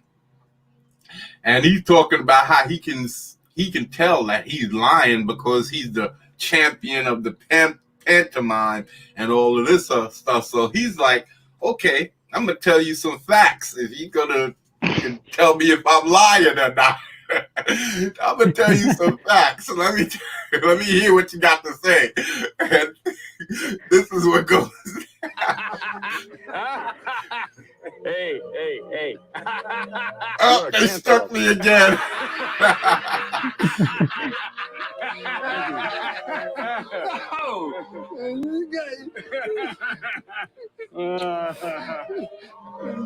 Oh, he kissed him. You know that's the kiss of death, right? Yeah. You know when a Sicilian kisses you like that, that's it. It's a kiss of death. That's it. It's rap.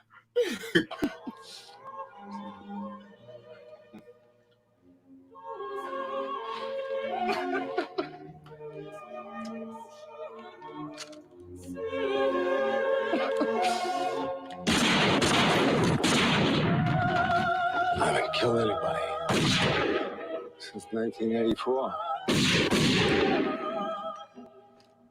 Go to this comedian's son's apartment. Come back with something that tells me where that asshole went. So I can wipe this egg off my face. See? And then they find the address. It was right on his refrigerator the whole time. But no. he wasn't about to tell. He wasn't going to tell. Che succede? I turisti caduti in Siciliano sul Nilo e dove c'è su mare. He said,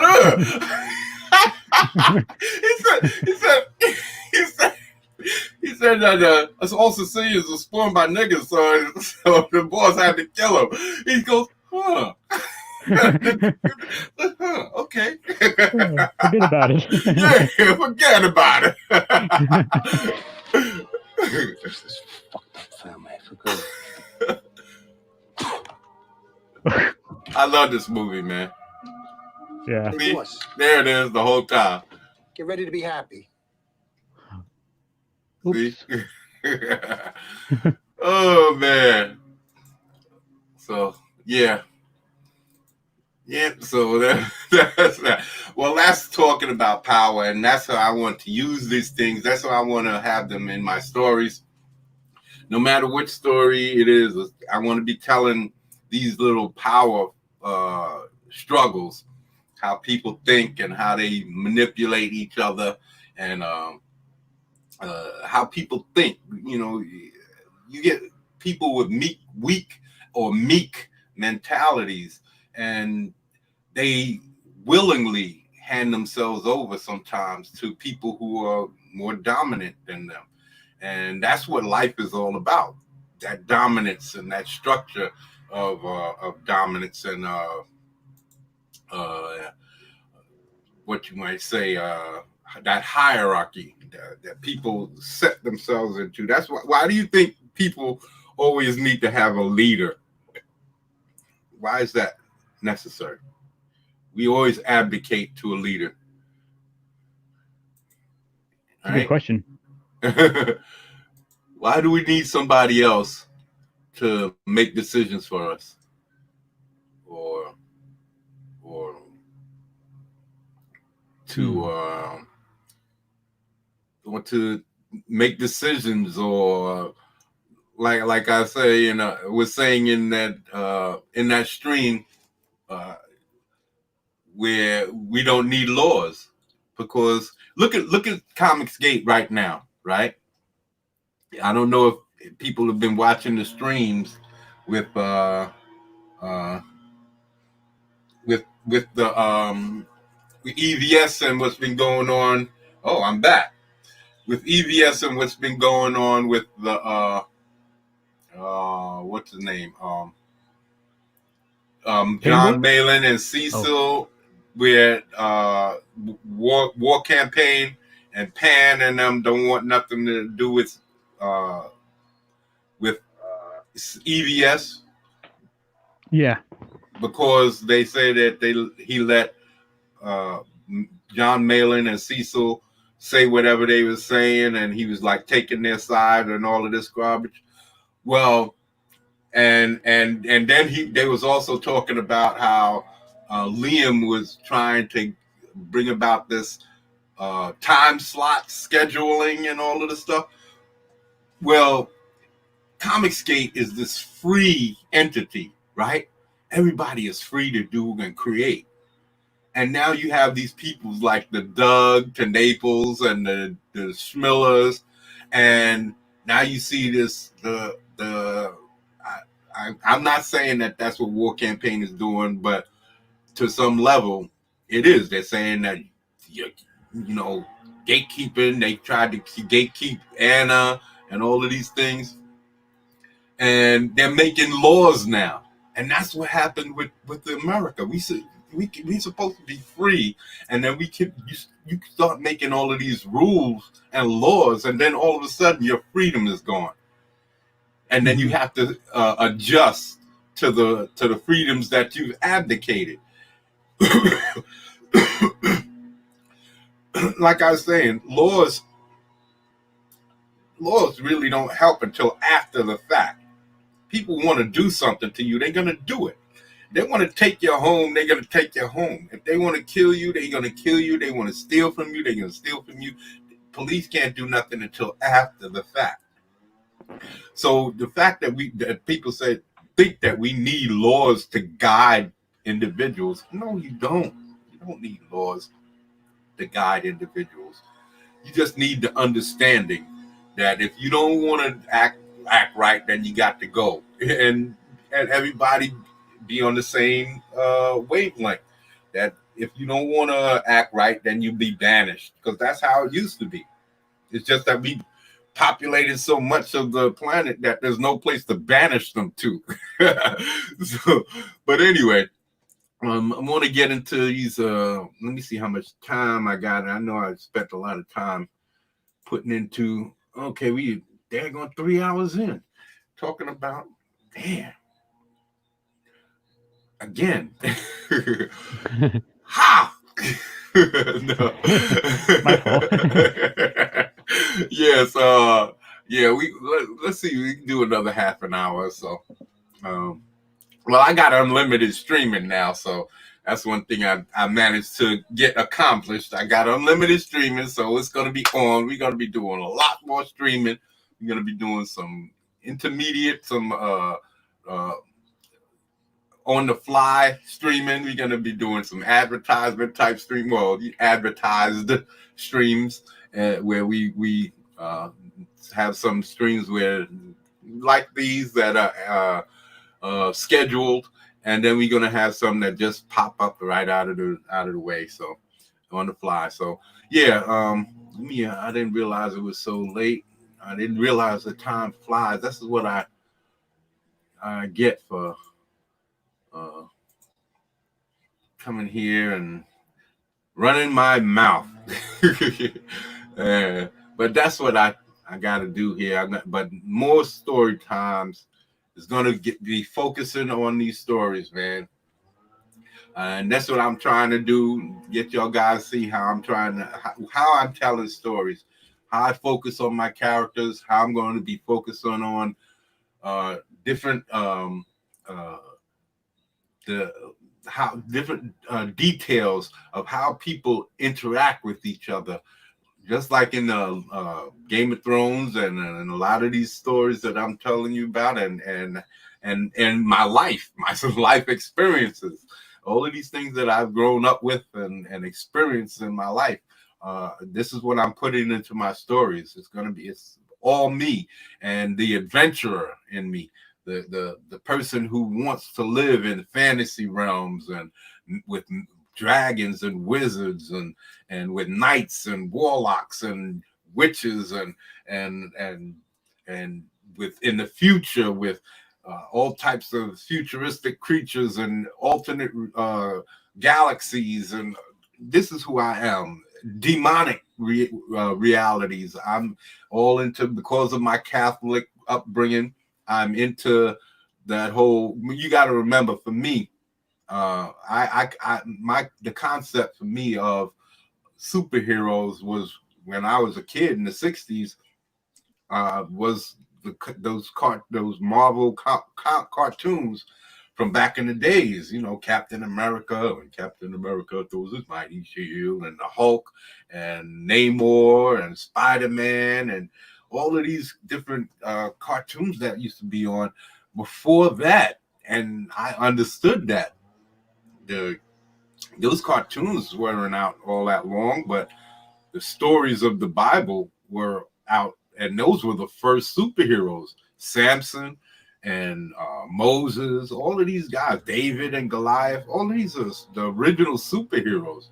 So I have a lot of stories, movies of Samson and Delilah, The Robe, Demetrius and the Gladiators. All of these old religious movies are like Our Lady of the Miracle of Our Lady of Fatima.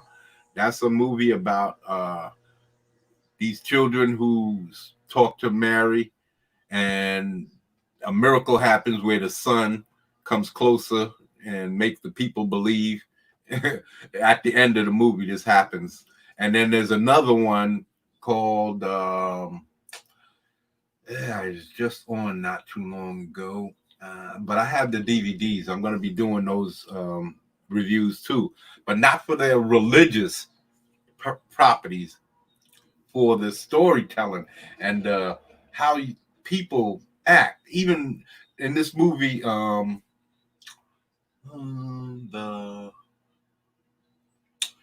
it's about this girl who has a vision of Mary, Mary at this alcove in the woods. Like, it's not in the woods, like it's in this valley or a quarry or something like that. And the Mary tells her certain things, and she's supposed to be a simple girl. And no, I'm talking about simple, like kind of slow mentally. And the thing is how people treated her. And that's one of those movies where, you know, brings tears to my eyes, because this girl, she's supposed to be this real innocent girl. She's really has no inclination of being cruel or manipulative or anything like that. But all of these people, even people you would suspect to be on her side and to take her side of things, at least be helpful towards her, how they treat her so foul and vile, and like priests and nuns and all of this stuff. I'm talking about go out their way to treat her foul. And so, and I got it. It's a beautiful, beautiful movie. I grew up watching this movie from a very young age, and it's like a lot like Angels with Dirty Faces. Not that it's a gangster movie, but it has a strong effect on me when I watch it. I cry every time, because to watch this woman go through this horrible treatment from people who are supposed to be so religious and understanding and accepting of people, and all they can think of their own selfish pettinesses. And I got to bring up this movie. It's called, it's a crazy name. Back in the days, like that Miracle of Our Lady of Fatima. If I didn't remember that, the Our Lady of Fatima, wouldn't have been able to remember it. And I watched this one not too long ago. because it's been coming on one of those old channels like Fox Movie Classics or something like that. And those two movies are like, besides like the Ten Commandments, are some of my favorite movies.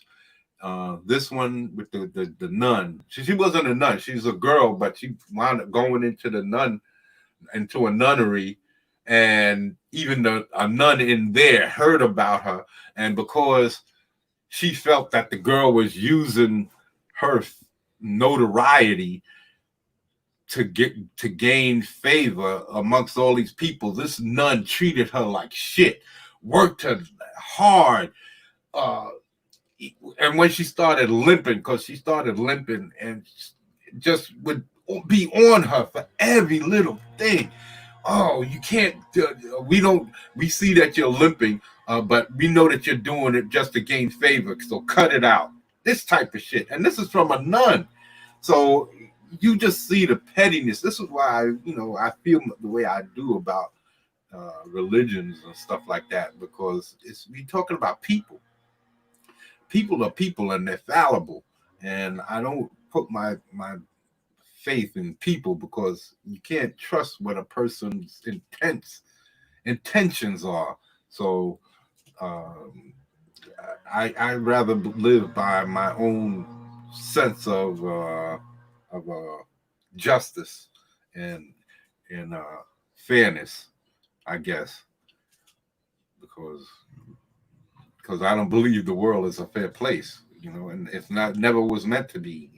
And so in telling stories, sometimes you have to get that. And that's what's so great about the Game of Thrones, because it's basically not telling a story of good versus evil. It's just people from their own personal interpretations and from their own slants.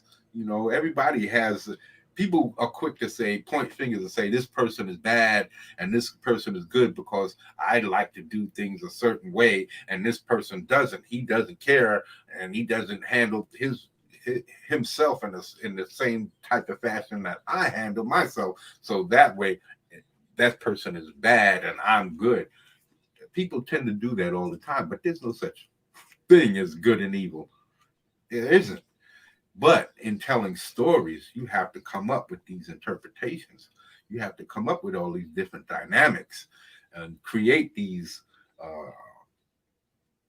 aspects that make people consider you evil, and to have a sympathetic bad guy, man, that is a tricky thing. And it's a very good thing, because imagine having a bad guy, just like the Joker.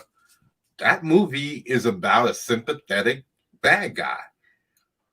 Mm-hmm. He's nothing like the Joker from the comic books, because this guy just goes crazy. The Joker from the comic books, he falls into some kind of acid, which turns him crazy. He had a fucked up day, and that's what that whole the Killing Joke was about. It's about him having a bad day that led to him becoming this really twisted individual. But the Joker is just about some dude who goes crazy. Just some dude who loses it. He just couldn't handle it. And we're supposed to feel sympathetic for him. And they make him into this sympathetic bad guy. But he's killing people for doing things that people do. People take advantage of people. People do that. That's what life is all about. When you go into the wild, if you look at the pandemic, just look at the illy ill and how people have acted and fighting and how they're protesting now and looting and all of this stuff is going down. Look at how people act. And just imagine if there was a situation where desperation had to set in, no water, just turn off the electricity. That's all you gotta do. Turn off the electricity on the planet for a month, and you'll see people killing each other in astounding numbers, because there won't be no filtered water. There won't be any filtered water. All of those machines that filter your water and pushes it to your through your pipes and into your homes, that would stop. 3 days without water, death. 3 days, that's it. You will be panicked. You will go crazy. You will be drinking toilet water. Yes, that's what I'm saying. People say that we're so sophisticated and we're this and we're that, but we're not. Not really. We're not. We think we are because we can talk, but we basically, humans just look for the same primitive emotions that we've always had, just like all other animals on the planet. We get angry, you want love. Well, not really love, because love is a imagined emotion. We want affection. We want companionship. We want to eat. We want to procreate. These are the things that's highly important in life, not jobs, not money, not any of these other things that people focus on. The basis of life is angry. You get angry, your emotions, and they all not all creatures, but even insects show some degree of hostility when you attack them or you do something to them. They will attack. So you can say that they even have some kind of degree of an emotional set. You know, it might not be as broad as a human or a mammal, but they say whales and dolphins have a broad set of mental faculties. Dolphins actually have dialogue. And who are we to say that dogs don't speak to each other? We don't know that. We don't know what gestures, because we can teach dogs to understand what we say. So why wouldn't they understand each other when they gesture or make certain sounds or noises? So our interpretation of things is relative. Einstein, the theory of relativity, it all depends on how you choose to look at things. And storytelling and coming up with all these different aspects of storytelling is about letting your mind explore all the different aspects of good, bad, existence, non-existence, whatever you could come up with, depending on what you feel strongest attachments to. Like if you're into monsters and all of that types of stuff, because I'm into all of it. Any type of fantastic reality, I'm into it. I grew up watching Them, The Blob. Them is the giant ants. I'm going to be doing a review on that. I don't have I got it on VHS, but I never got it on DVD. So I can't do that right now, but as soon as I get my Blu-ray player, the external Blu-ray drive, then I'll be able to play it, and I'll be able to show you all of those old classic, because Them is just as good today as it was back then. Some of those old movies, you go back and watch them and you be like, oh man, they're terrible. I don't see how people could have watched these corny ass movies. But Them is just as the robotics and whatever they use to create the giant ants is good. It's very high quality. It stands up today. You can watch that movie and still feel all the emotion, because you don't see the puppeteering. The ants look realistic. There's an interaction between human and robotics. So it just comes across as really well done. The story is really well made, but to retell that story today, they would probably destroy it. It would never work. But watching it as is today, just a movie about giant ants, nuclear fallout, and over several years, these ants appear and people start disappearing, and regular old police officers figure it out and find out what's going on, and then the military and the FBI and all types of people get involved, and it's just a great movie. And I watch it today, and if you ever get around to seeing it, make me a sergeant, charge the booze. That's one of my favorite parts of the movie. It's a funny part, at least I think so.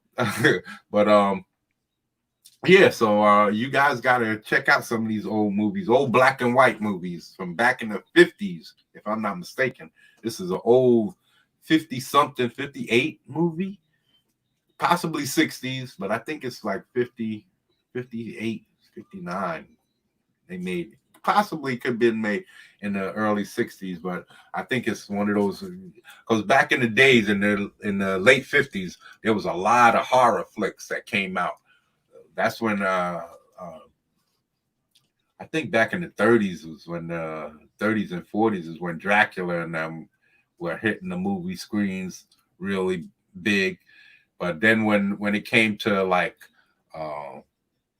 brains invading the earth and crazy stuff like that, and tree monsters, because there was this one movie that I remember where this dude came back to life. He was some kind of a tree creature. He was killed, and the knife was still stuck in his chest where he was murdered, and he was buried. And when he came back to life as like a tree person, and the knife that killed him was still embedded in his chest. And I think that's how they killed him. They shot the knife and it went deep into his chest and killed him. But all of these old movies from back in the days, man, these old horror movies, they were for the most part corny as hell. and you could go back and watch them, but they won't be as enjoyable as they were back in the days, because we've seen so many different things since then that the technology just dwarfs what we once watched, and it's unacceptable now to go back and watch those old movies. And you really have to have some love for the era, and so to watch those old horror flicks and be able to watch them and enjoy them. Like there's another one I'm going to be doing is called The Indestructible Man.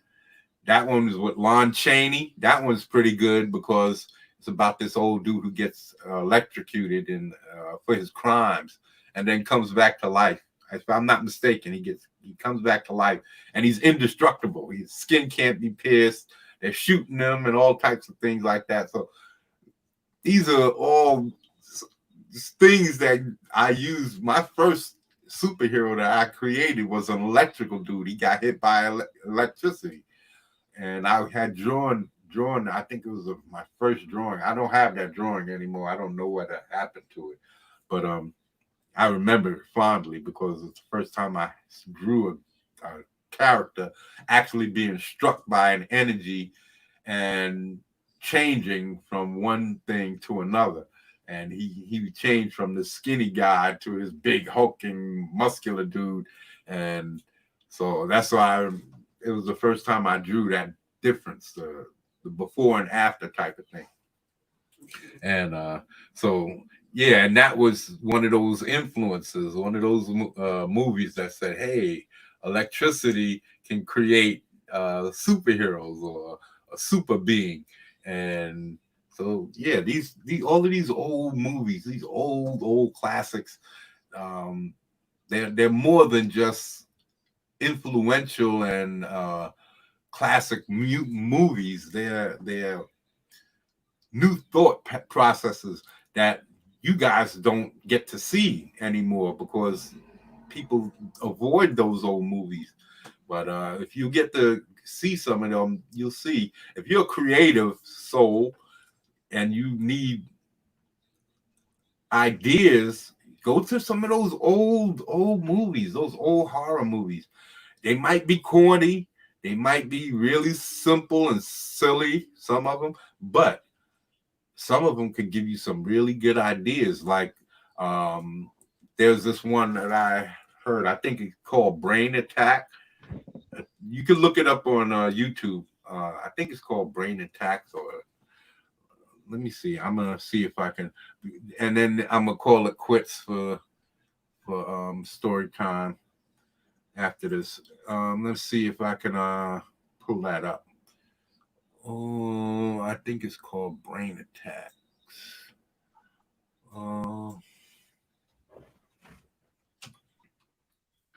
Brain Attack.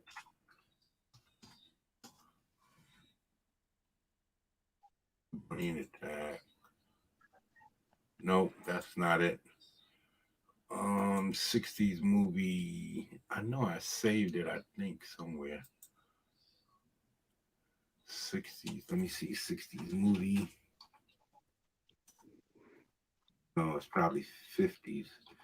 50s movie. I stumbled across a old Mickey Rooney movie, Babyface Nelson. Oh yeah, that's called. I've been trying to get that. That's called The Last Mile. Oh, is it? Yes. I know what you're talking about. Did you watch the whole movie? I found it on YouTube, and I didn't finish it yet, but it's good so far. So far, it's really good. Yeah. It's about a prison riot, and Mickey Rooney is Babyface Nelson, and he takes hostages, and he wants to get out. He wants out of prison.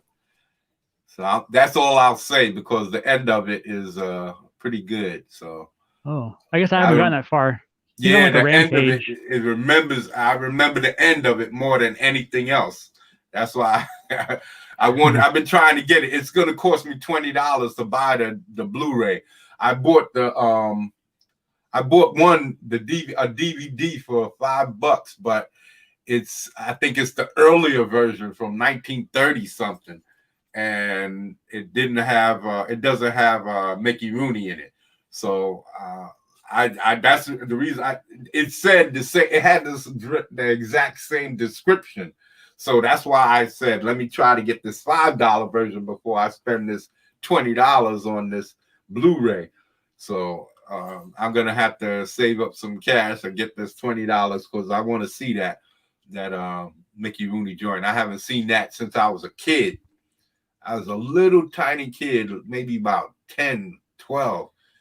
Watched that movie. I haven't seen it since.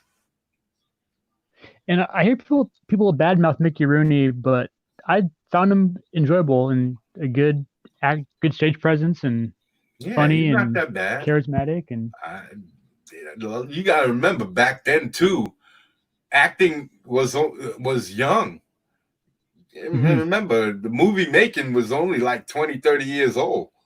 It started like in the 20s or something like that, or 1919, something like that. The first movie was made,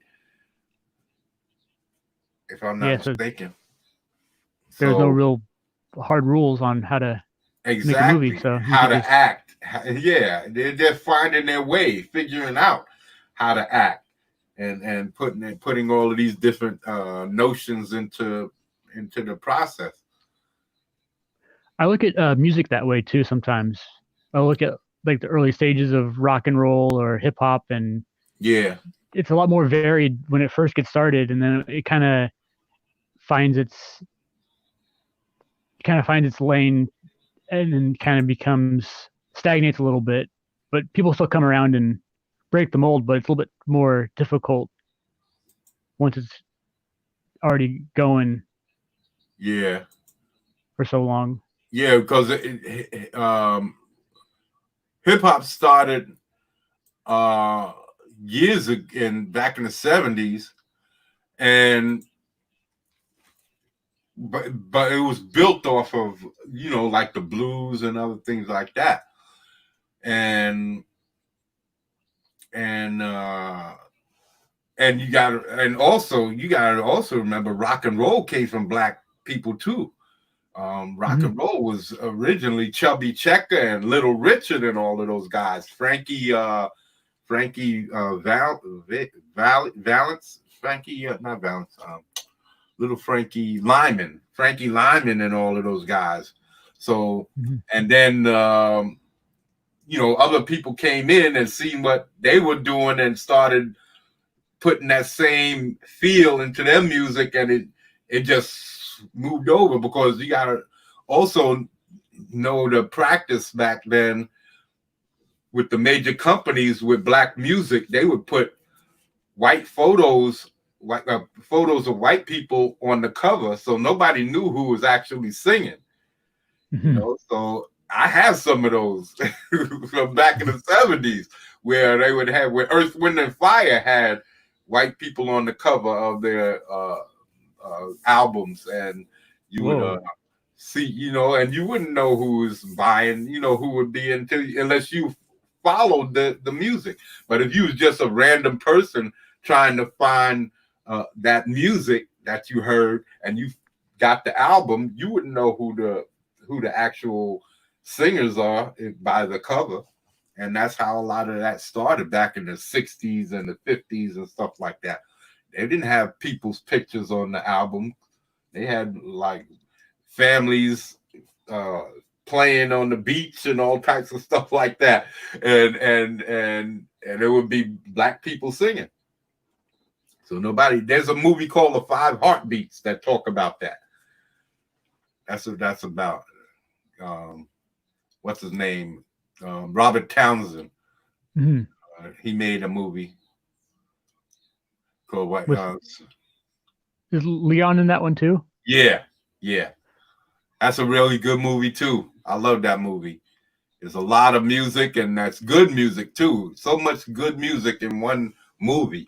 You would think that they would have made an album because so many songs in that movie is really, really good. And and they have them dudes lip syncing and how they basically turned on each other. It's a crazy thing how certain things can get people to. Hey, here comes my man. Here's a movie that I'm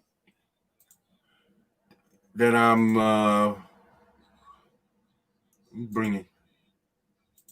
Hey, Chris, how's it going, man? I'm doing well.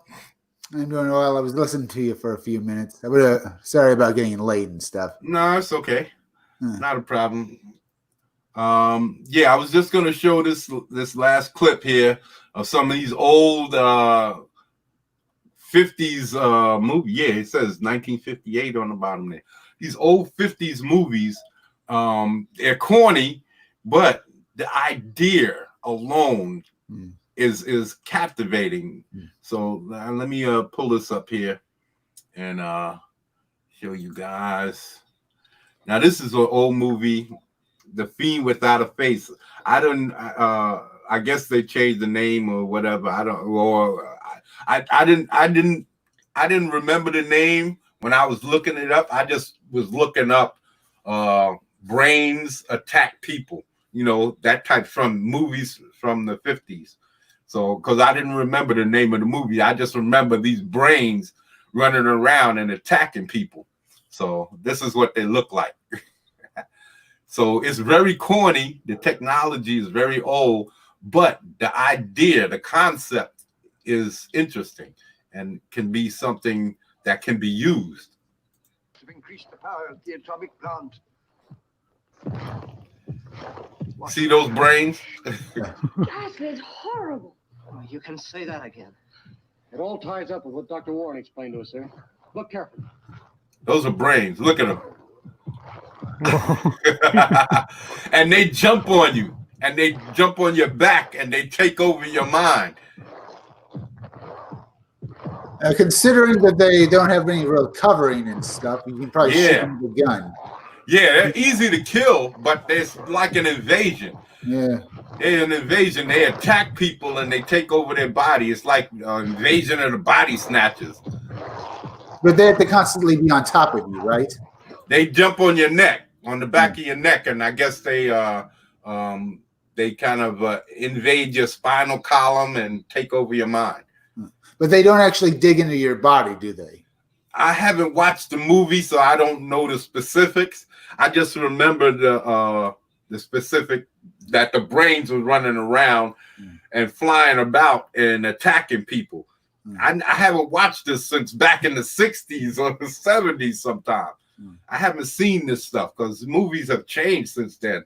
There's like in the 70s and 80s, you know, I stopped watching all these old black and whites because we had movies like The Thing and Escape from New York and all of these different types of stuff. So I moved away from watching. This is stuff that I used to watch on Channel 5 or Channel 7 back in the days when there was nothing else on TV, when all of the cartoons went off on Saturday and then they would put on some horror flicks.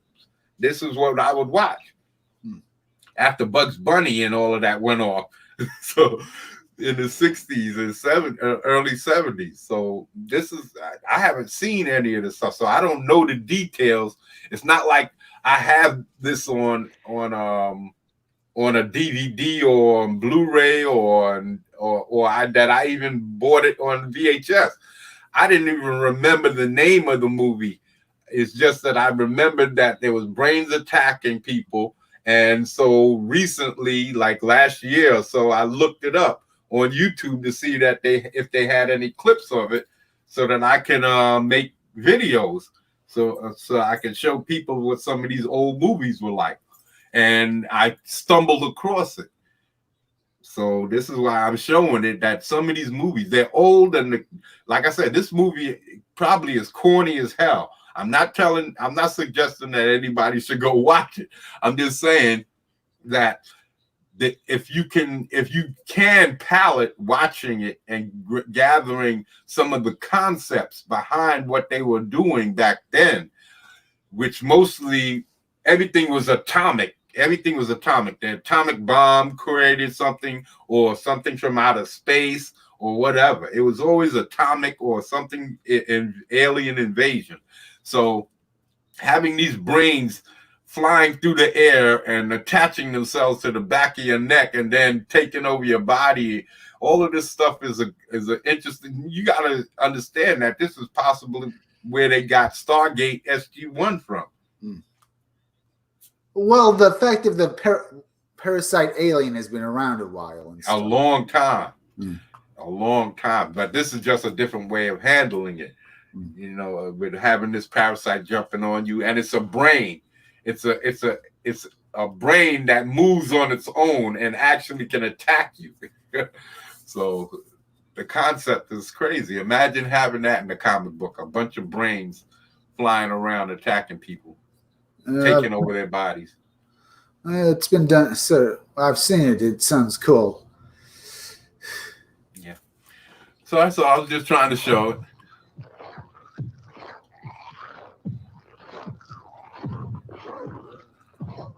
I'll get those sidearms. See that? It comes through the window, and they handle it pretty easily. But like I said, back in the days, they tried everything.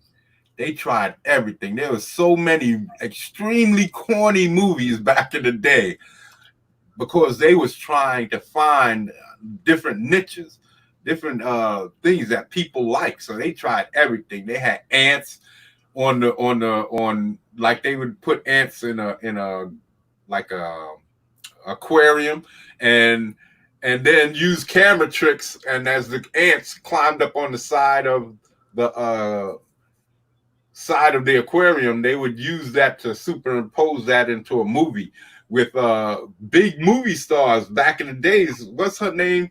Joan Collins was in Empire of the Ants. And that was one of the corniest giant ant movies I've ever seen in my life. You never seen any interaction between the humans and the ants. And it was just extremely corny. And then they had movies like Ray Harryhausen that had the little puppets in there that they used to represent the creatures. and then they kind of like they're stop action movie making. That's what this is. So long as it goes on, they will multiply. These are dolls that they animate and they put it in a scene and stop action, like animating a cartoon. Yeah, I know. It was the little plastic figures. Yeah. And here they come. Oh. Well, anyway, they're mortal. See that? But they can fly. They jump through the air. Look at them. Oh.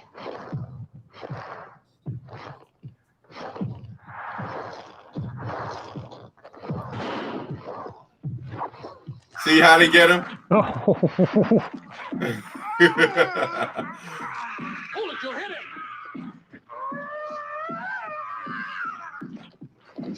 it. You see, that's what I'm saying. The concept. You got to also remember Alien. Aliens does that too. Yep. See? So there's a lot of things. Matter of fact, they same coloring. They even look similar. They had the long tail, except for they had the spider aspect to them. So a lot of things could be gained. All I'm saying is that there's concepts for all kinds of things out there. You just got to go. If you can't come up with something for yourself, try to look back.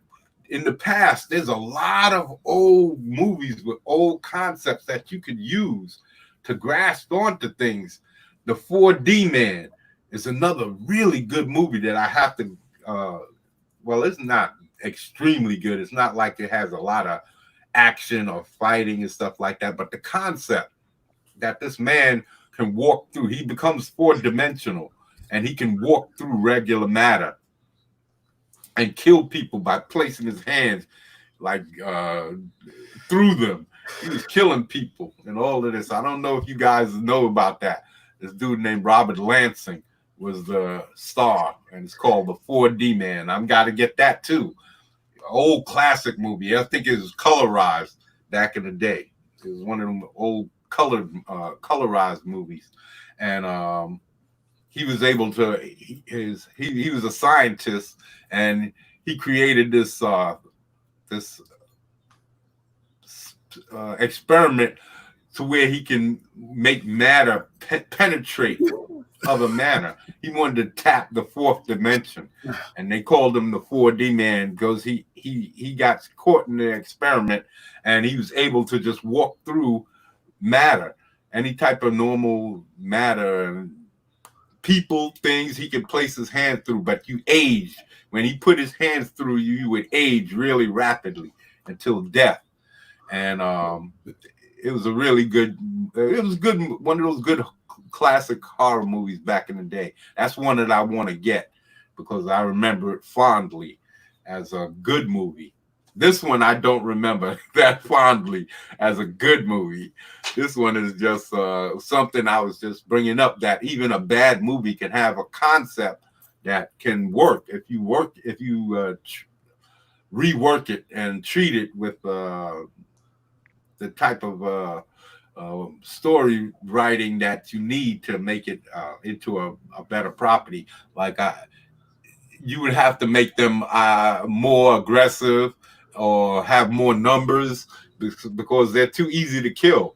I couldn't see them taking over the earth in any way. They had robot bodies and stuff like that. Did they come here in ships, or did they land? That's what I have to look at. I have to watch it. I have to watch the movie. So if they don't have technology, how are they going to take on any technological race? Yeah. That's why I have to watch it from the beginning, because like I said, some of the concepts, like the concepts might have holes in them. It might be a lot of holes. But like I said, I haven't watched these movies in years, so I remember this guy's face. The dude with the bomber jacket on. You know, I remember his face. He played in a few movies back in the day and TV shows. But I don't remember the movie. I can't speak intelligently about everything that happened in the movie. All I can tell you is it was about these brains that were attacking people, and and I have to watch it. I'll do a review. Like I said, if these guys could put this movie on, then I should be able to put Angels with Dirty Faces in its entirety on my channel. Yeah. So that's what I'm wondering. Those old, because that's from 1938. So if this is from 1958 and they get able to put this up without getting blocked and claimed, then you should see if it's gone public domain. If it's gone public domain, then you can put that movie on your channel. Well, shit. Like I said, it's like over 50 years old. Yeah, I think you'll have to look it up and stuff and see if it's on public domain. There's easy ways to find it out, I think. Yeah. Otherwise, you'll just get it taken down. Yeah. Well, I'll find out. I'll figure it out. I'm just going to put it up. I'm going to put it up. And if they claim it, then I'll see. Because you see, I got claimed a couple of times, right? I got blocked. They blocked me because I was showing True Romance and one of those other movies. They blocked it. So they're probably going to claim it, and I'm going to have to submit a claim objection. So yeah, man. It's a good movie. Fiend Without a Face. I'll check it out. Brains I don't know how good it is. Don't say that I said it was good. I'm just saying this is something that you could check out. If you might be able to give you ideas, because that's what I'm using all of these old movies for. I don't care if they're bad or good. Of course, I would rather use the good ones because then I can enjoy them while I watch them. But the good ones, the bad ones can also lend ideas that you might not have considered, and it's this library of old movies that I grew up watching is what gives me such a vast library of ideas to mess with and tinker with in my storytelling. So this is all I'm trying to get across. And showing all of these things that I use. Wisdom comes from all places, and throughout my life I've been using movies and TV shows and life itself to learn and become a different person. Movies have guided my life in factual ways, like I said, in determining if people are lying to you and learning how to treat people and judging people's character. If True Romance helped to teach me some of these things. Being a foolish person and following someone who's foolish. Star Wars. Obi-Wan Kenobi told me, who's more foolish, the fool or the fool who follows the fool? And that lets me know that I'm not supposed to be following behind other people. You're supposed to be able to have your own mind and your own thoughts and don't let people guide you. It's okay for people to help you and learn from them, but to give up and suspend all of your own personal beliefs for someone else who really doesn't have that much more knowledge than you do is basically just giving up power. And that's the type of things that I've learned from movies, because my parents weren't the most scholarly people in the world, and even those most scholarly people are not well informed, because I think I can go head to head with a lot of these guys. But that's just me. And I think I can hold my own. Like, I think I can have a nice conversation with an astrophysicist and make some valid points. And even though I have no real education on astrophysics. So I'm just saying people have power of their own, and in asking questions gains you power. perception, because no matter how smart an individual is, no matter how much smarter than you are, that person might be. If you ask the right questions, you can gain knowledge and maybe even outwit that person. It's possible. And one of these days, I hope I get the chance to prove that. But if y'all are interested in some of my theories, I will be doing some more streams, because I have, like I told Ha, I have unlocked I have paid for the unlimited streaming, so I'm going to be doing a lot more streams now. I got one called the Matrix Doctrine on Monday night around 7 or so, and then I got another one on Friday called Power Time. Well, the Matrix Doctrine is also a Power Time stream, but I gotta update my thumbnail, because I just have it as the Matrix Doctrine, but it's gonna be part of the whole Power Time streams, or Power Time videos and all of that I put out, because everything that I say is about power. It's about the dynamics and how people interact with each other, and everything's a power struggle between people. It always has been, always will be. And for people who want to give up on that power struggle, those are the weak people in life, and you shouldn't abdicate to a weak person. You shouldn't. It's ridiculous. It's not how life works. And with that, I will say, is there anything that you guys would like to talk about before we call this quits? Yeah. Earlier you mentioned back in the 70s that they'd have a bunch of black musicians who'd have on their album covers, they'd have a bunch of white families at the beach and stuff listening to their music. Yeah. They also did that to white musicians too back in the 70s. They'd want to say to the people buying it, you too can look like some douchebag on a beach listening to music. No. What I'm saying in saying that is that black musicians who basically created rock and roll, nobody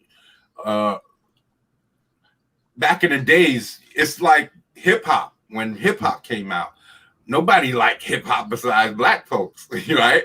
Everything was like, oh no, that music is bad for you. That music no good. And that's what people were saying about rock and roll back in the days. But then when white musicians started taking on that sound, in order for black people to be heard by white people, they put white families on the cover and masks that they were black groups singing rock and roll. You see what I'm saying? Yeah, there was that, but in the 70s there was also a kind of a thing in the record thing where they do that with all of the musicians, where they'd basically try to promote it to the families. If the musician was like a more harder edge, black or white, they'd try to do that. But they were a lot less. Well, maybe not in the 70s. I'm talking about more like in the 60s and the 50s, when music business was way more segregated. There is that. But you mentioned the 70s, but I was just bringing up the fact that in the 70s they tended to do something. Well, I'm not sure if I mentioned the 70s in the movie thing or in the music thing, because the 70s, I don't remember the music being that segregated back then. I'm talking about back in the days, back in the 40s and the 50s, when Little Richard and them started rock and roll. Little Richard and Chubby Checker and Frankie, little Frankie, I keep forgetting his name. Lyman? No. Lyman. No. Yeah, little Frankie Lyman. That is true and stuff. But I was just mentioning in the 70s, all the covers like that they were trying to appeal to as many people as possible. Yeah. The covers were just bad. Yeah. I'm not talking about that era, because I might have said even in the 70s with Earth, Wind, and Fire, I remember seeing some of those covers with white people on the cover, but it's a black group, and you never see black people on the cover of white groups. That's what I'm saying. Is the difference. And that's because you're promoting it too. Yeah, there is that too. But I do popularity. I think there might have been, if they're in the 70s, they might have had groups of people listening to music in the streets and stuff, and there'd be black people and white people walking down the streets with big smiles on their faces, trying to promote. Yes, you too can look like these people.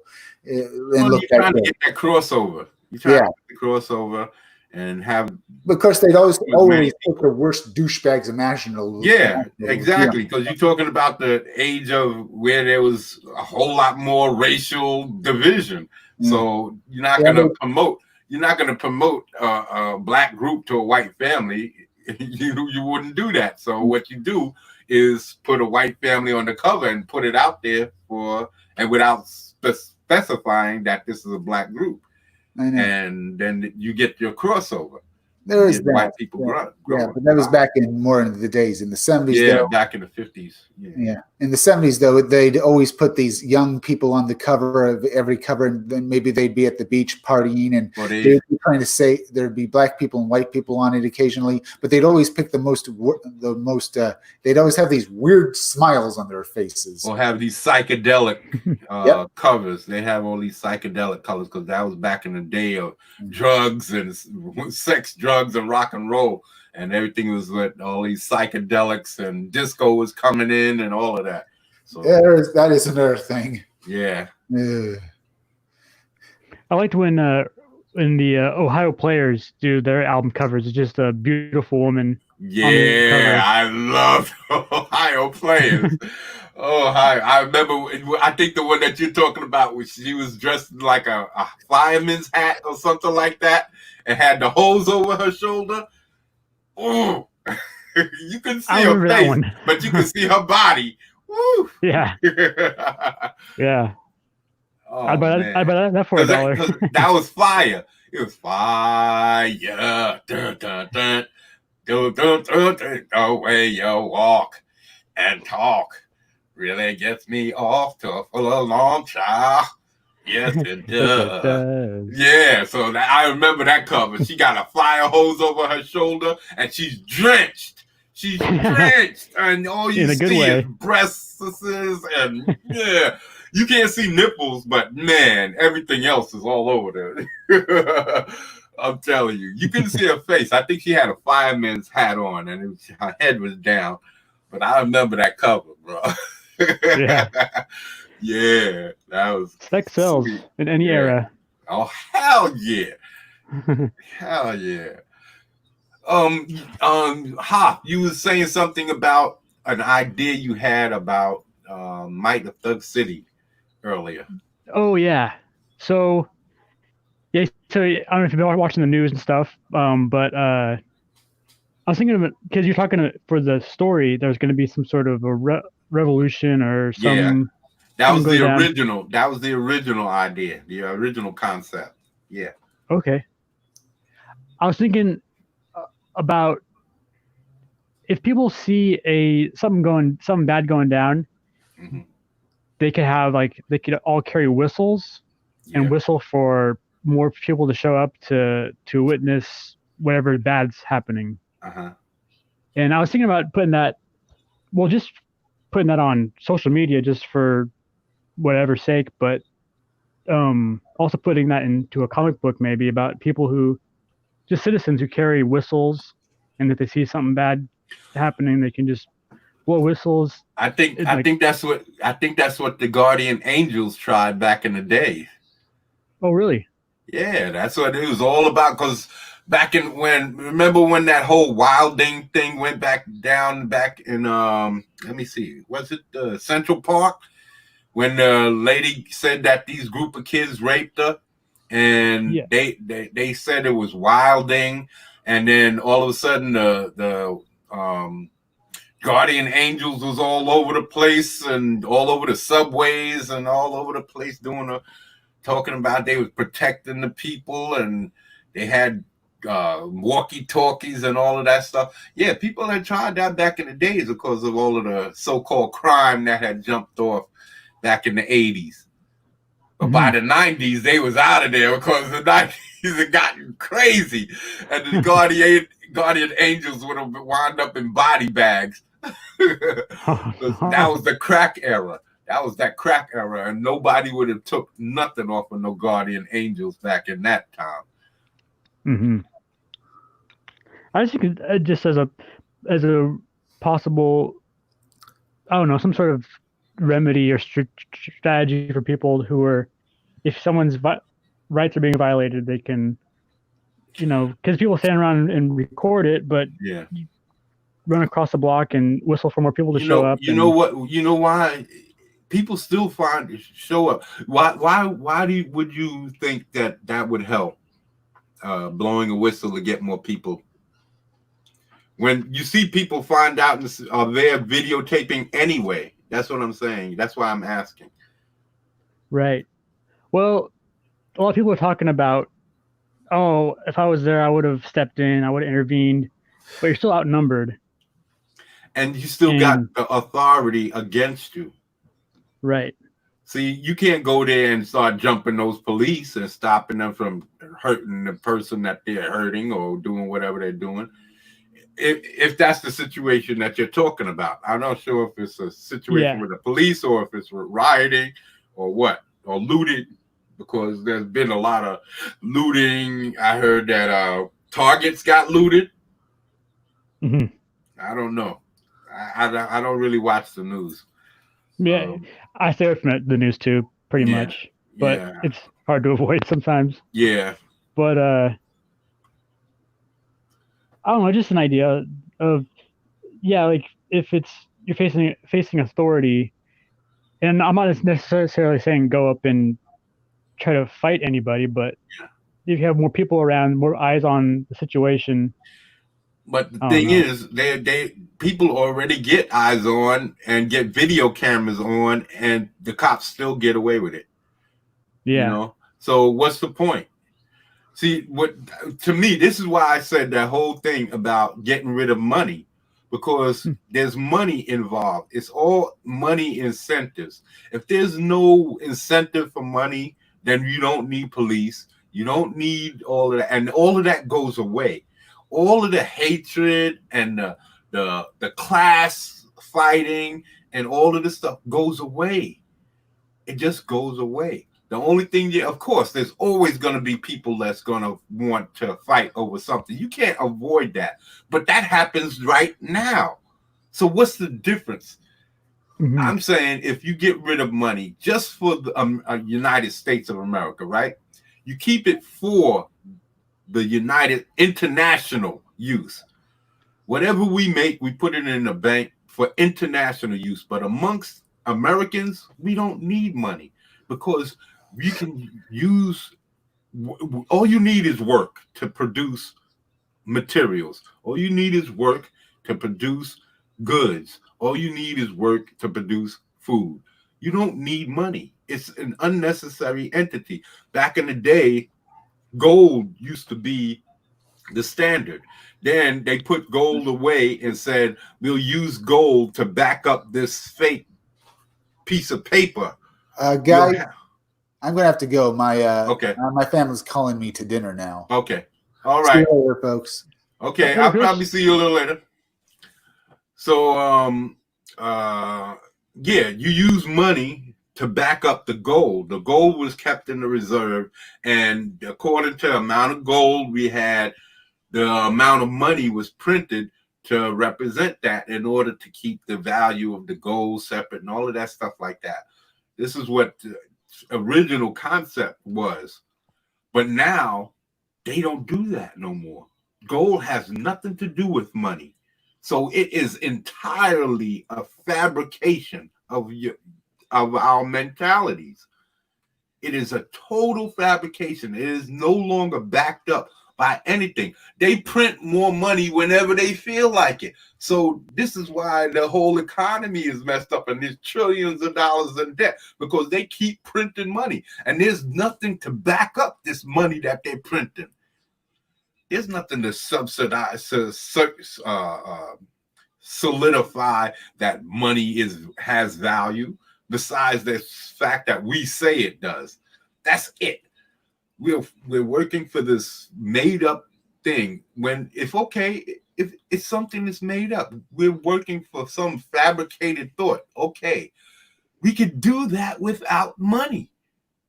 We can still make the things that we make. We can still put it out there. We just have to restructure how we go about appointing the jobs. That's all we have to do. But as long as you don't have to work, most jobs will be apprenticeships. I volunteered work in a up the block from me was a veterans hospital, and I did volunteer work as a teenager, as a young teenager, and I got points. And I can do any nurse's job because nurses don't really do shit. They only take your blood pressure. They might take some blood. And there's two different kinds of nurses. There's the regular nurses that does all of the grunt work, which basically clean bedpans, changes the clothes, scrubs the patients, take blood pressure and things like that. And they have all kinds of machines for that. But I know how to take blood pressure the original way. I know how to take I have a stethoscope and all of that, so I know how to take all of that just from years ago as it's from a child. I know that the high number is you pump up the blood pressure bag around the arm, right? And as it squeezes off the circulation in your arm, you'll hear it, and then it'll stop. And then as you let the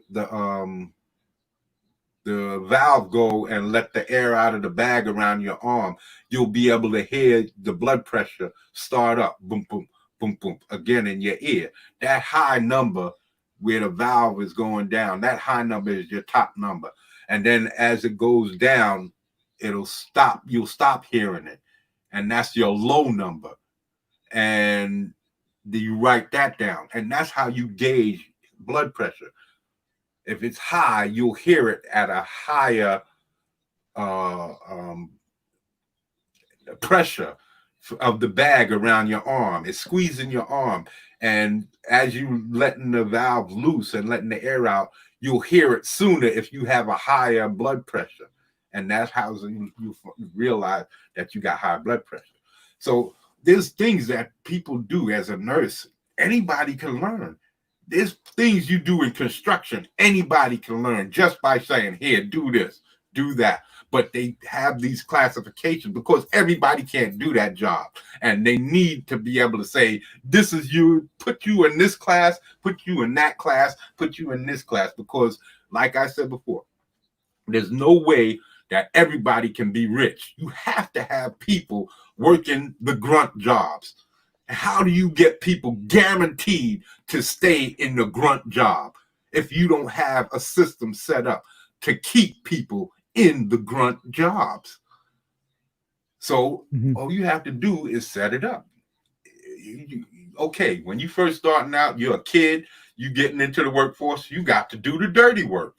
And then as you move up, you get to move into the higher the higher, more established positions. Like because most of the if you doing all of that, then we can start. If you're not dealing with money, then you don't have nothing stopping you from curing diseases because there's no money value and saying, oh, we don't have the money for the research. You don't need the money now, you just need the manpower, right? Mm-hmm. So you get rid of the money now, all you need to. So now you're curing more diseases, but this is causing a problem at the very same time because overpopulation is the problem. People are the problem. So the more people you save, the more people are going to be, and the more problem there's going to be. So it's a catch-22 no matter what you do. Mm-hmm. So you're going to have everything is automated. You're going to have corporations making cars and clothing and anything that can be automated, you have that automated. And then you just have a skeleton crew for maintenance and making sure everything is quality assurance and all of that stuff, right? And then from there, farming will be brought closer to big cities so that we can work our own food instead of having all of these, have one major, huge farm working and sending food all over the country. You have multiple all closer, and then we can just work in our own farms and fields, raising our own cattle and get all of these chemicals out of our food and out of our crops, get all these pesticides out, because then we'll be able to have more people hands on, and and the jobs will be less. You have to spend less time doing the job because you have more people available to do the jobs, because you're going to have all of these automated positions. So you have people working 8-hour days, but you only have to, maybe 8-hour days, but you only have to work 3 months out of the year. The rest of the year, if you want to go to school and learn something, like to be a doctor or learn some technical thing like being a electrician or some engineer or something like that, you could do that. There's no money involved, so you could just go learn. But every other job, every other job, it's just point and do it. You name it, it's just point and do it. Doctors, yeah, you might have to learn certain aspects like the different terminologies, names, and designations for different things. But you telling me you have to learn how to cut somebody open? People have been cutting people and animals and bodies open for millions of years. The ancient Egyptians have been cutting people open for thousands of years. Come on. You're not going to tell me that you need to go to school to learn how to cut somebody. You don't. This is something that you can just point and say, this is how you do it, and show them how to do it. But school is a way to say you can't get in. This is the hurdles that they use. These are gatekeeping. All of these little things is ways to gatekeep people and keep them in poor jobs. Because if me and you are getting grades and your grades are better than mine, and people are going to say, oh, you're more qualified for the job. Why are you more qualified to push a button? Because you got better grades. Come on. Most jobs are basic and simple. Most jobs are extremely basic and simple. There's only a few jobs, like I said, doctors. You might need to get some specific. You don't want nobody who's never cut somebody open before going in for the first time operating on somebody. So, of course, you're going to want somebody who knows what they're doing, who's operated before, and who's done these things. So, of course, you're not going to want to just put somebody in there and say, hey, cut, slice, glue, paste, stuff like that. Of course. Is more sensitive. You're not going to want somebody who don't know about nuclear engineering working in a nuclear power plant. I understand these things. But architecture, come on. You can't tell me that that you can't show a person how to just point and rivet. Most of that stuff is very basic. You point, you slap some concrete here, you rivet something there. It's not brain surgery. There's no rocket scientist going on in there. It's very basic stuff. Even in operating a crane, you could take somebody and in a week's time, you could probably teach him everything he needs to learn about operating a crane, and without going to any elaborate schooling. All of that schooling is put there in order to separate out people, because everybody can't do that job. There are billions of people, so everybody can't do that job. So you have to be able to have a system that separates out. You get to be able to, and it's suggested, people think it's justified. But what if everybody had 5, 6 different vocations, 7, 8, because you went on the job. This year I did architecture. The next year I go in on my 3 months off, I could go be getting training, right? I mean, I work 3 months out of the year. My other 9 months out of the year, I could be doing training, vacationing, exercise, anything I want because my life is free. And then everything we make, we bring back all of these textiles, making cloth, bring it back to the country. That's an automated job mostly. You quality assurance, you check, have a few people there to check for quality and stuff like that. And then you sell that stuff and you give it the stuff away in the United States to people, but everybody else in the world you sell it to. And that money, you keep it in the United States for everybody for travel overseas and for purchasing things. And then if you want our products, they're going to be less than what other people charge for their same products because we're not charging money. We don't need money, so we can charge whatever we want. We can charge half price because it's not costing us everything. We're making things that be pulled out of the earth. If you shave a sheep and use the wool to make clothes, you don't need no money in that process. It's just man labor. That's all it is. So you take that, sell it, you get in a home that you guaranteed nobody can ever kick you out of. Why wouldn't you want to work? When you working 3 months out of the year, you get to do whatever you want. You could make movies 1 year. You could go be an architect. You could be an engineer 1 year.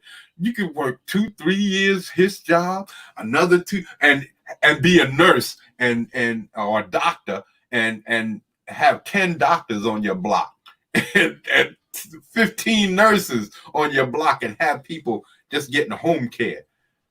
Because you'll be able to get education how you want because it's free. You don't, and you'll be able to get taught the way you should be because there's nothing to restrict you. There's no restrictions to keep you out because there's no gatekeeping to say, oh, we gotta have this hierarchy here. And this guy, he works as a plumber and he deserves to make more money than this person because why? I know how to sweat a pipe and I never went to job one. My father taught me how to sweat pipe. I do plumbing in my house all the time. And I don't know, and I save myself thousands of dollars. And I don't have to have my pants pulled down around my ass crack either. You see what I'm saying? So I was just saying, it just takes the labor and the know-how. That's it. It doesn't take money. So wouldn't you work for that and have that kind of freedom to travel the world however you want?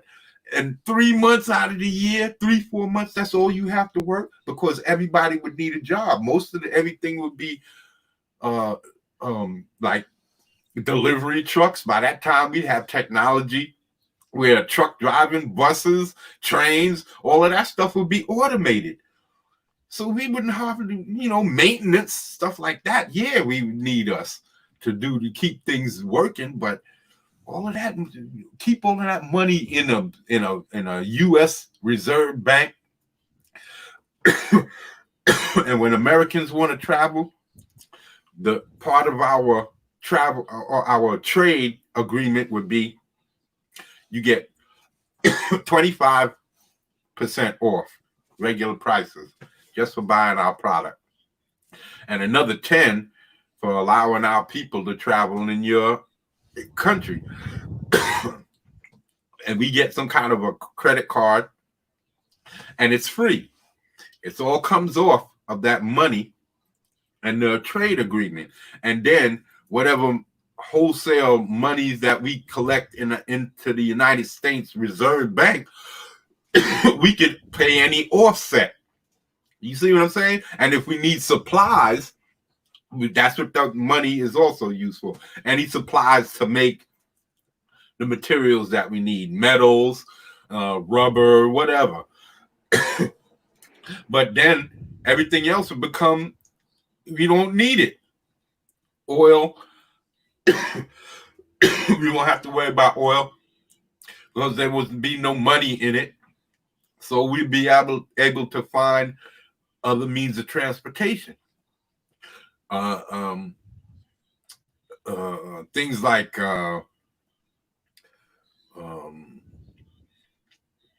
anything that you would need to make clothing. Like if you're not making the textile, the cloth itself, if you have to buy that overseas, certain cloth you probably would have to, but most you could probably make it in this country, and those would probably be automated jobs.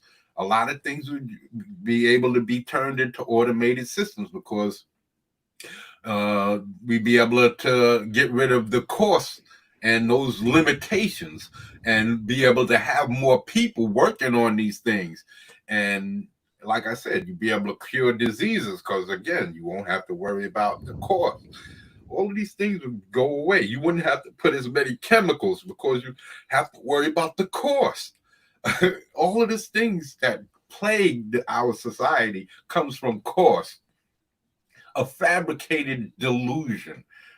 That's what I'm saying. It's not real. This is what the Matrix doctrine is all about. It's about the reality of reality. There's a lot of things that we hold up as real, and it's just not so. And we subjugate ourselves to this reality just for the sake of what? And I don't understand it, especially nowadays where we see the cost of money when you can't have it because the government shuts you down and doesn't allow you. But then this is the part that I don't like. We have to take loans because the government shut down the United States. Now we have to take out loans. Why? Money is fake, right? And companies don't need nothing. The government doesn't need the money. So if you're going to shut down everything, shut down all the bills, shut down everything. So nobody's still being hemmed up. So then when you restart society, we're not accumulating all these extra bills that now we have to pay back because of something that we didn't create. You see what I'm saying? This is retarded. Yeah. Why we should have to get a loan for something that the government shut down and that it turns out that it's not even as dangerous as they claimed it to be. That's what they said. But there's people without jobs, millions of people without jobs now that were put out of jobs because of the illy ill. And the government shuts down the system, and then instead of doing the right thing and saying all prices are fixed, nobody has to worry about bills, paying electric bills, paying any of that. Everything is going to continue to run because it's not hurting anything. Nothing is being wasted. You know what I'm saying? It's all stuff that just needs labor to get done. So you could just suspend the whole money thing so that people aren't running up debt. And then when you restart society, you just restart society right where you left off and then put everything back into place. But you can't do that because it would let people understand that money, just how fake it is. That's what it's all about. That's what it's been about. One thing I was thinking about when you're talking about people having multiple vocations, was that would have been really, if that were how the world worked, that would have been really helpful during the illy ill, because doctors were getting really that's right, burnt out. That's right. So imagine if everybody, almost like 6-7 people on your block had nurses that knew what to do as far as nursing is concerned, or doctoring, and so you get 1 million people coming into the hospitals helping because they have knowledge. And they could help, because how much real help did they need? They didn't cure anything. They basically was helping with the symptoms, giving a person an aspirin, testing, taking blood samples. They didn't really do shit. They didn't cure shit. But they talking about, oh, we got to put them up as heroes. They were heroes. They saved us during the illy ill, and they was on the front lines. What front line? They was just there doing what they always do. Taking blood samples, feeling people's foreheads. Come on, and giving people aspirins. They didn't cure shit. They didn't prevent people from dying because they didn't have no cures. So they didn't do shit. They just tested people and made people comfortable. That's all they did. So, okay, what if that's all you need me to do? Then, hey, I can come out there and help too. Take a few blood samples. How hard is that to learn? Like I said, I learned that in a summer or two, working up the block as a teenager, an early teenager in a veterans hospital. I learned this stuff. Then I still know the technique to this day because I used it to help my mother. I bought a stethoscope. I bought the blood pressure pad, and my mother had high blood pressure and she had diabetes. So I had to test her diabetes every day. I had to test her blood pressure. And I don't know shit. My sister is the nurse. My twin sister's a nurse. I never went to school for none of that shit. But I knew enough to help my mother. This is what I'm talking about. If everybody has knowledge of something, then everybody works together. We work together as a tribal thing. And we work together and keep it. America. That's why I said, anybody who's not an American, I'm sorry, but you will never become an American. If you're not born an American, you won't become an American. Maybe your great grandchild might become one if y'all stay here, but y'all will have to be working under the old system, getting paid. And then you won't be able to, and then you have to wait around to see what job is available because there's not going to be that many jobs for you to get. So there's not going to be all of that come running to the United States for no opportunity. You're going to have to find an opportunity in your country. That's just how it is. We got to start looking out for Americans. We keep looking out for everybody else and then saving America for last. How about treating America first and then worry about how somebody else is being treated around the planet? Like when you're on an airplane and you have to put on your mask. That's right. First. Yeah. You can't save somebody else if you're suffocating. Right. That's what I tell my boys when we playing Medal of Honor in Modern Warfare. If my boy gets shot and he's down and he's looking to get healed, you got to shoot the enemies first before you get him up. Because if you get caught trying to heal him, then the both of you die. That's right. You got to kill the enemy first, then heal your dude. Because if you can save yourself and kill the enemies, then you can save the both of you. But if you're just trying to save him, then the both of you die. Speaking of that, Country Boy Ray was in the chat. Yeah. Oh, there he goes. It didn't show up on my other screen. Yeah, I didn't catch it.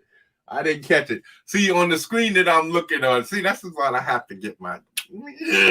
I got to get my double screens. That's the next thing I'm going to do. I'm going to get my dual monitor set up so that I don't have to worry about these two separate. Right now, I got my cell phone and then a monitor. So the cell phone doesn't work the same way if you have two monitors. You can't split it the same way and see exactly what's going on. And so I get two different views. And so I'm just not fighting it now. I'm just going to wait until I get the cable splitter and I'm going to get my two monitors and I'm going to set this straight. But yeah, man. So yeah, so we talked about the mic thing. That was the revolution. I was talking about the Might Revolution, and you was thinking about the people getting something to communicate with, to bring them together in the situation. Yeah, like a whistle for citizens to gather. Citizens gather and see this. Well, check out what's going on. And this is sort of back up that situation, because in the Might Revolution, he was supposed to be against like not police brutality, but citizens against the police because of police brutality, right? Might is for the police. He backs the police. And my other black hero, he's against police brutality in every form, right? And he's against Might because Might is more or less on the side of the police. And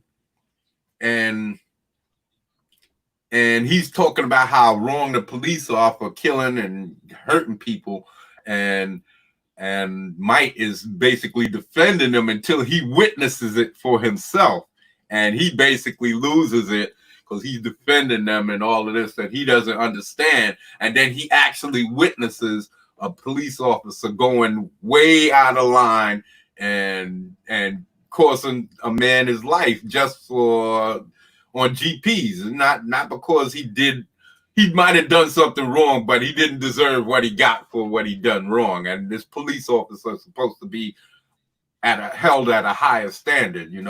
They're supposed to be protecting and serving, not pronouncing judgment. So he witnesses it, and he turns his anger on this cop, and it goes crazy from there. And superheroes start picking sides on how they should handle it, because they trying to, hand him in to pay the price for what he did. He killed a police officer, and he's got to pay the price. But my other dude, my more hood got character, he's like, yo, fuck that. Y'all can't, now he wants to back Might up, because now finally Might did the right thing in his eyes, and now he wants to create the revolution that he's been looking forward to. And Mike's like caught in the middle, because you got superheroes of all colors and races saying both things. You did the right thing, and also you did the wrong thing that you have to pay. So, and they start picking sides, and it just winds up becoming a civil war that spreads off across the country, and where they're actually dividing the country up into, this is our half and that's your half type of scenarios. And the military gets involved, and it just starts escalating and escalating and escalating, and then bad guys are taking advantage of the situation and making moves while the situation is in chaos, so chaotic. The government and the country is it's such a chaotic state that the bad guys start making moves and getting away with it, and pulling off certain operations that get them in powerful situations in order to create a domination type of situation where they could take over. So it's a story that I was working on, and I never completed it because, like I said, I switched it over. It's gonna probably be another story, man. In with another character, because I don't see that story. It's not like it can't fit into my universe with Mike. It's just that I don't see it fitting into the storylines that I've written for this new story. And nowhere along the trajectory of where I see these stories going in this new Might of Thug City storyline is because that one was supposed to be Might Evolution, Might Revolution, and then Might Extinction and stuff like that. That was supposed to go like that. This is just going to be the Might of Thug City, and it's going to be a continuous story, about Might, and then have all of these other characters come in and kind of filter through this story and hopefully spin off into other books. Nice. That's good though. It's good that you don't get married to a certain idea. You can kind of reassess the whole story and say, oh, this doesn't work, so I'll put that in my chest for the future. For my first story, I didn't want it to be so political, so racially political, about cops killing black people and all of that stuff like that. Even though you're talking about that, it is coming back up today. Because that's when I first started writing it, it was back when that was a prominent story. And then you didn't hear about it so much. So I kind of like was fading off. Maybe I should just not, emphasize that too much, And so that's why I started reworking it with just a regular superhero type story. A meteorite crashes, some substance come out, and, it's a more basic story. It's not so politicized. Right. And just hearing your synopsis of the original story, it sounds like it's a much more mature and measured writing than what I'd get from Marvel. It's not like, oh, I'm black and y'all are picking on me and y'all should treat me different because I'm black. No, it's just a situation that happened to happen around a black situation. That's it. Yeah. And that's because I'm black and I'm just trying to tell a story from my perspective. That's it.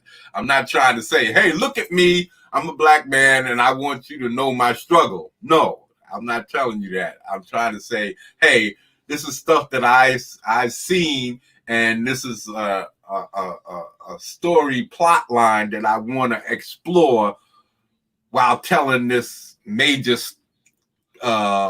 Civil War story. This is just the outset. It's not the whole storyline. It's not what my whole story's about. It's not all about black and white and all that. No, it's about that in its most basic forms, but it's more about people interacting with each other. That's all. It's how people choose to treat each other and the way people use to try and benefit off of people's ideologies and beliefs and all types of things like that. Yeah, that's universal. The meat of my story is where people will try to benefit and take advantage of situations where the average person would believe, hey, that's not what you should do. You should be more kind-hearted. Well, there's people out there who are vicious and will jump on any opportunity to take advantage of a situation, no matter what it is. Yeah, definitely.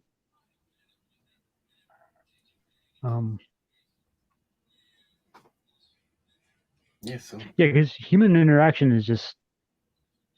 I noticed that Marvel comics are more preachy, where they should be what's it called? Tales of. I'm sorry, I forgot the phrase. I think I know what you mean. That they should be more story driven, more character development. Developing the character and driving the story through the character and the struggle. And that's not what they're doing. They're just using political agendas to shake their finger at people because they know that it's not going to sell comics. They know it. Right. They know it's not selling comics. They know it's not building a company. They know that all of these things are not what they're gonna accomplishing. Cautionary tale was I was trying to think of. Cautionary tales. Yeah. Cautionary tales are tales that make you say, I don't want to do that. Like somebody who's a failure at something. Somebody who's tried and done things and just continues to fail over and over because they make the wrong decision. That's a cautionary tale. You don't want to follow in that person's footsteps. So you want to learn from their mistakes. Those are what cautionary tales are. And that's what Marvel has become, a cautionary tale. They're telling stories.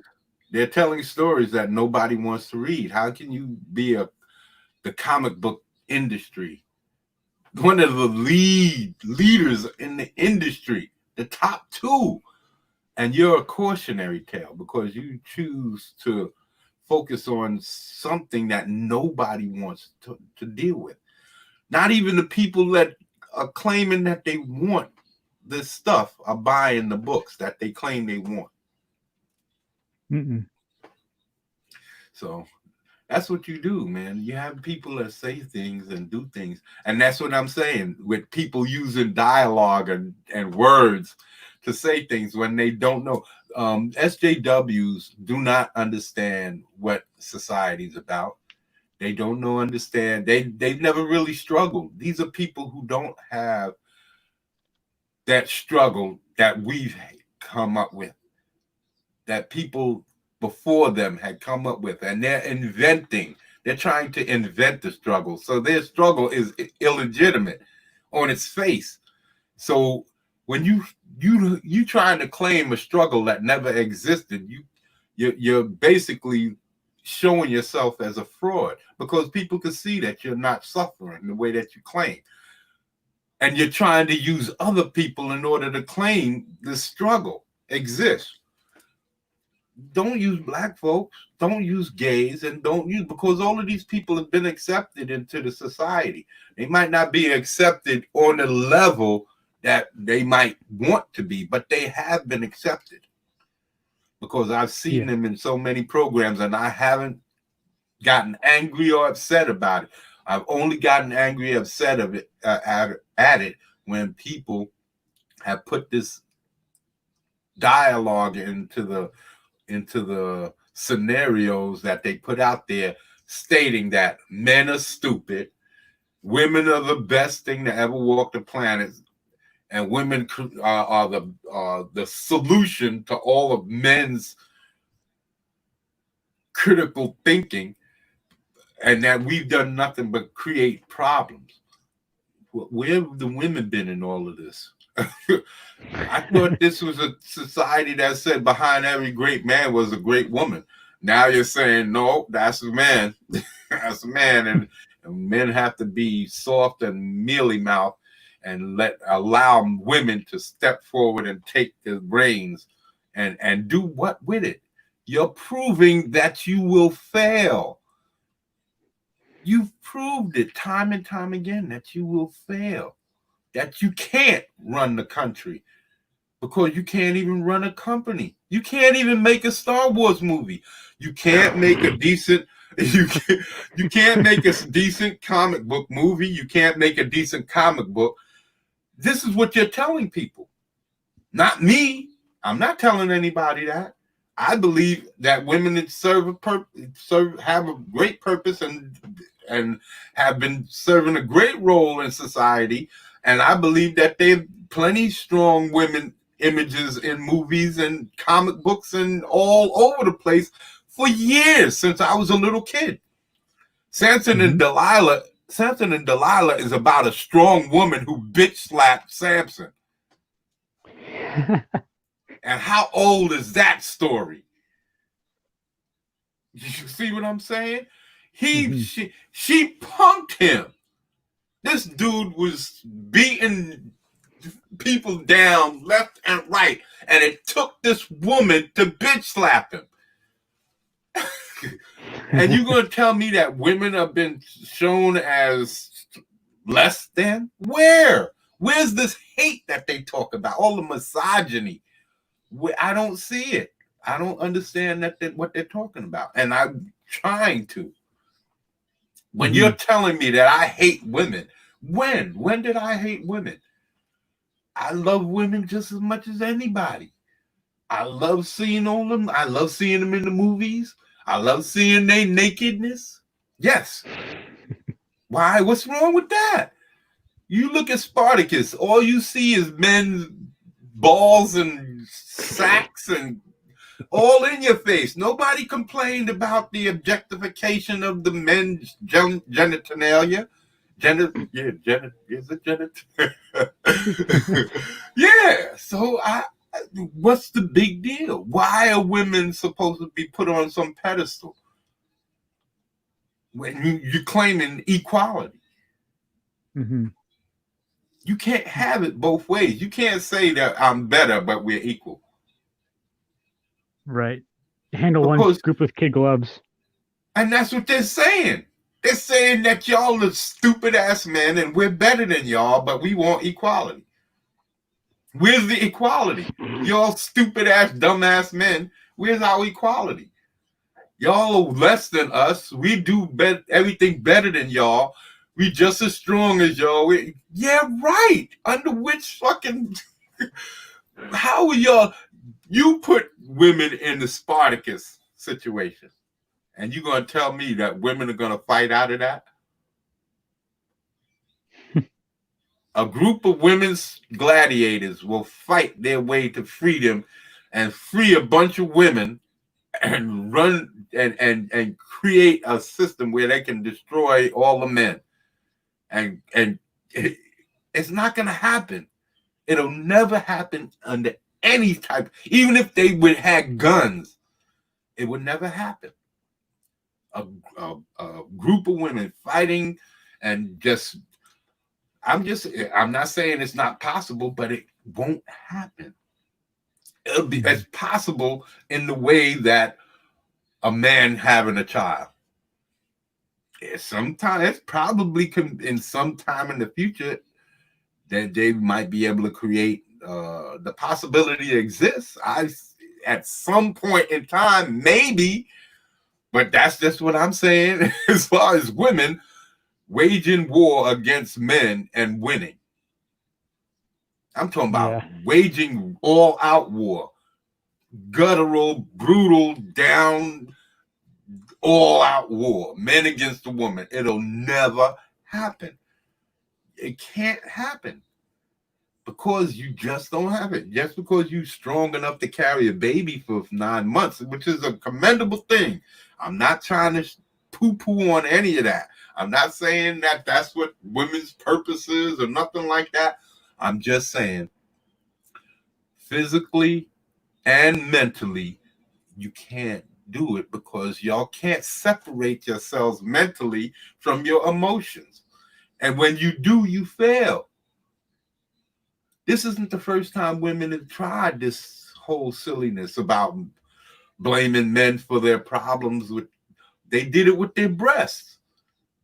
All bras were the tool of men and to subjugate women. And they took off their bras and burned them in the 60s. And what happened? Their breasts started sagging. Now, in the 70s and 80s, what happened? They want implants. Then they getting and that's men's fault too.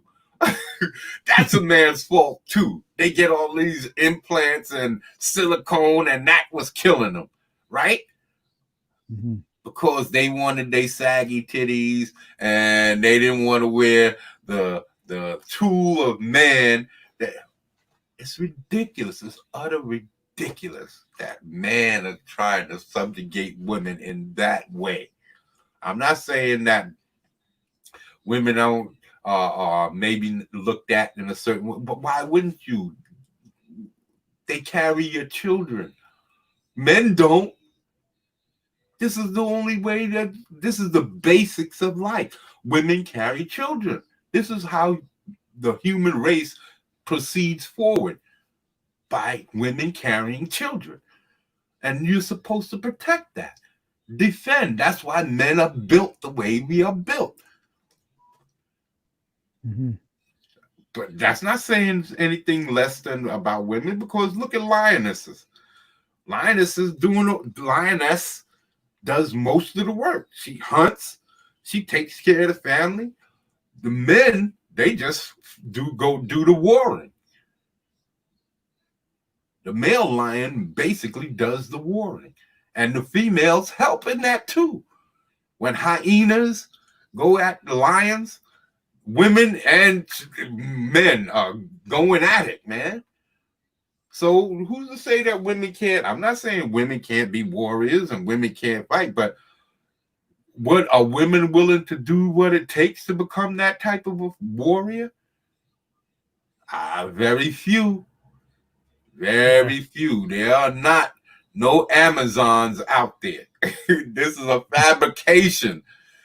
Y'all are, and it was probably what the original Amazons. Was that Wonder Woman, or was that a story created by somebody a lot older than the dude who created Wonder Woman? Because the dude who created Wonder Woman was a dude who had 2 wives and was into S&M, bondage, and all of that good stuff. And he created Amazons and an island full of sexy, hot females that was wrestling and doing all this good body interactions with each other. And then when the perfect woman comes to the United States, she spends most of her time getting tied up and beat in bondage situations. Now, you going to tell me this is a symbol for womanhood? Come on. But now they're claiming it. Wonder Woman is our hero. No. Wonder Woman is our bitch. Wonder Woman is a man's female. She's a woman's woman that a man created for a man. That's for women. Yes. Where are all of the properties that women create that depict the great woman or the great anything? Where are those properties? And I'm not talking about Harry Potter. That's for kids.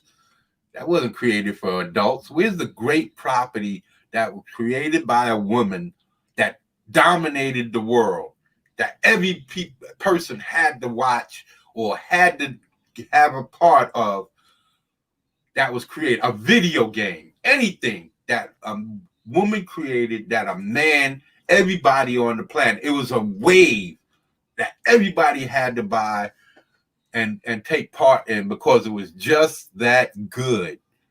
50 Shades of Grey. I didn't see that. I didn't see that. I'm joking. I'm joking around. That's another I'm talking about something dynamic that lasts, that like Star Wars or like Captain America, comic books, something like that, something that stands the test of time that everybody knows of. Even Harry Potter ain't still hot today. No. It lasted for the few years that she made her run, and people know of it, but I don't own the movies. I would, but it's just not. I've seen all of them, but they're just not that intense that I would go out my way to buy them. I would eventually get around to getting them, but it's not on the top of my list. That's what I'm saying. I'd rather buy some old Harryhausen movies, Ray Harryhausen movies. That's what I'm saying. And this is what I'm saying. Men create video games, automobiles, all types of properties over and over and over and over and over. And women say, oh, we need to be treated fairly. We need to have our due. We need to get paid fairly and all of this. All right. So how come women don't create their own companies where they can put all females in it and show men how badass they are? Right? Yeah. Wouldn't that be equal? When you have a company of your own, because that's what's equal to me. I don't need Disney to make a black character for me. I need Disney to let me make black characters, white characters, Asian characters, any character I want. So that as a black man, I'm being just as equal as the white man who can create any character he wants, like Stan Lee did.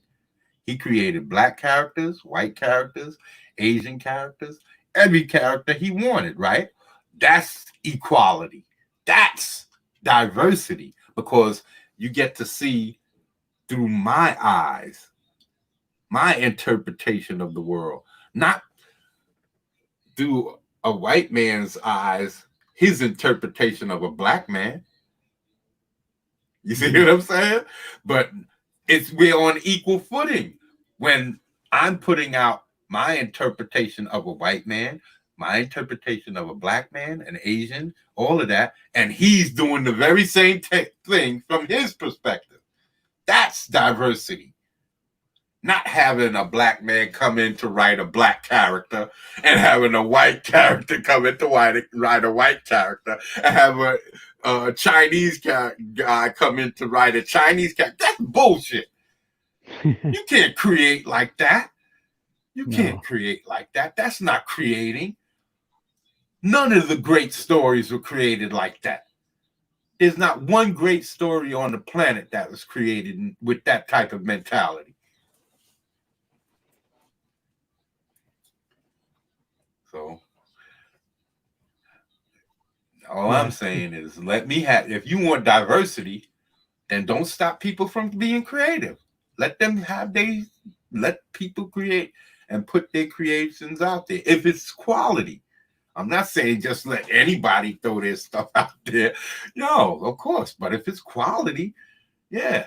Why shouldn't a black man be able to have a black comic book company and put out any type of comic book he wants, whether it be Westerns, horror, black superheroes, white superheroes, Asian superheroes, Australian? It doesn't matter. Because that way, an Australian dude can come out and he can put out a comic book of any people he wants to. And a Chinese dude can come out and put out any comic book he feels like. That's diversity, because that's the true voice of the artist speaking, not somebody else's, one person's interpretation of another person's thought processes. If all Asians were the only people allowed to create a story and write stories about black, white, that's diversity? No. Let everybody has a chance. I'm sure there are plenty of Asian stories and African stories, Australian stories, Indonesian stories. Guadalajara probably got stories that we've never heard about. Yeah. Right? So if they get the chance to tell their side, isn't that true diversity? Not having one dude come in to write one character in somebody else's story. Yeah. It makes no sense. A committee of artists is not exactly. Doesn't really work. It does. Too many cooks spoil the soup. Yeah. Too many cooks gonna want to put their ingredients that they think taste better. Mm-hmm. And then before you know it, everybody got too much of this in it and too much of that. Shoot, I'm telling you, man. So yeah, man, I'm going to be a lot more active this week. You're gonna see me coming up with some more videos, and I'm gonna be getting up tomorrow. I got some stuff to do. I gotta find my Matrix DVD because I gotta do the whole blue pill, red pill thing. I got to be doing that whole thing because that's going to be the introduction, man. If you don't want to change your whole life the way you think, don't listen to this video. Don't visit this live stream because I'm going to make you think about what's real, what reality. I'm going to make you think about the reality of your reality. Whoa. Yeah, so here you're pulling 5 hours in, but now I don't have to worry about running out of time because I'm unlimited, baby. I'm unlimited. So unlimited power. Yes, I have unlimited power. I'm like Superman now. I have super what do they call class? Omega class.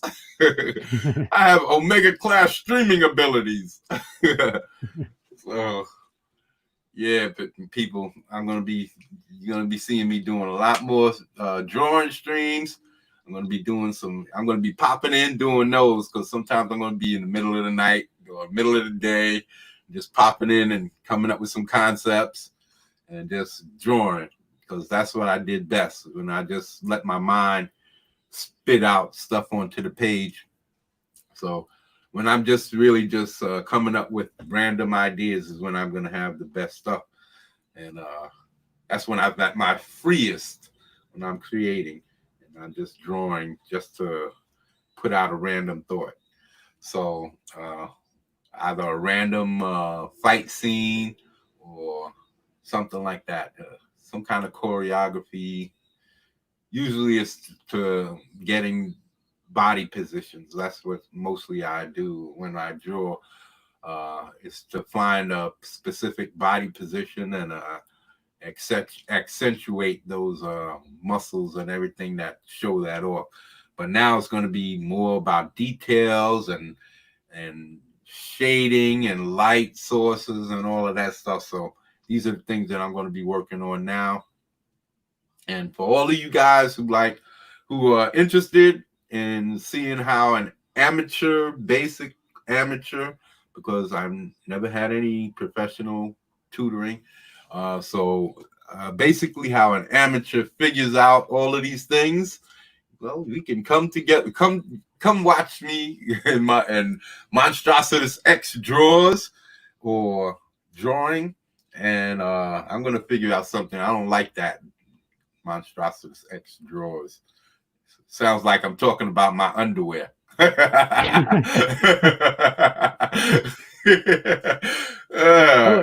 about X marks the spot? Yeah.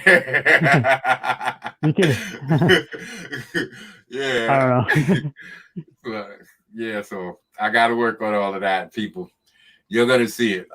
It's gonna be full speed ahead. I'm working on a clay station. I'm working on my clay station. And I'm not going to be playing games. I'm going to be sculpting clay. So I'm working on a station to where I can mold my clay until I can tear this closet down and build a nice spot for me. I got to build something so I can have a comfortable spot to just sit down and work my clay, because I got 3 different statues that I need to work on, and hopefully that one of them will make me some money. If they get the right eyes on, then I'm really going to be taking off from there. So keep up with me, people. Please subscribe to my channel, because now's when you want to get in on the ground floor. Subscribe to my channel. Like these videos and become one of the Goddom. Enjoy Goddom Comics and enjoy everything that the Goddom is bringing to you. And visit the pit. The pit will still be there for all of you monsters, all of you monstrosities, all of you bestial forms. Okay. Till next week. Story time next week will be on the Goddamned Comics channel. I'm going to make a video, so visit me on Goddamn Comics. I'm going to verify the channel today or tomorrow, and because I already have a video up. I just realized that I can't put thumbnails in unless you verify the channel, so that's why the channel's not verified yet. So I gotta get my cell phone and put my phone number in there and verify, and then get all my thumbnails in, and then y'all see Goddamn Comics is live by Monday. It'll be live by Monday. So look out for Goddamn Comics, Goddamned Comics, GODDOMNED, Goddamned Comics. It's a play on goddamned comics. So it's Goddamned. The Goddam is filled with gods. that's the creative side. The Pit is my more bestial side, my more rough and tumble side. So the Pit is I am indigenous monstrosity, and Goddamn Comics is my creative side. So watch both sides, and you can see my good and evil wage war. So okay, people. Till next week. Deuces.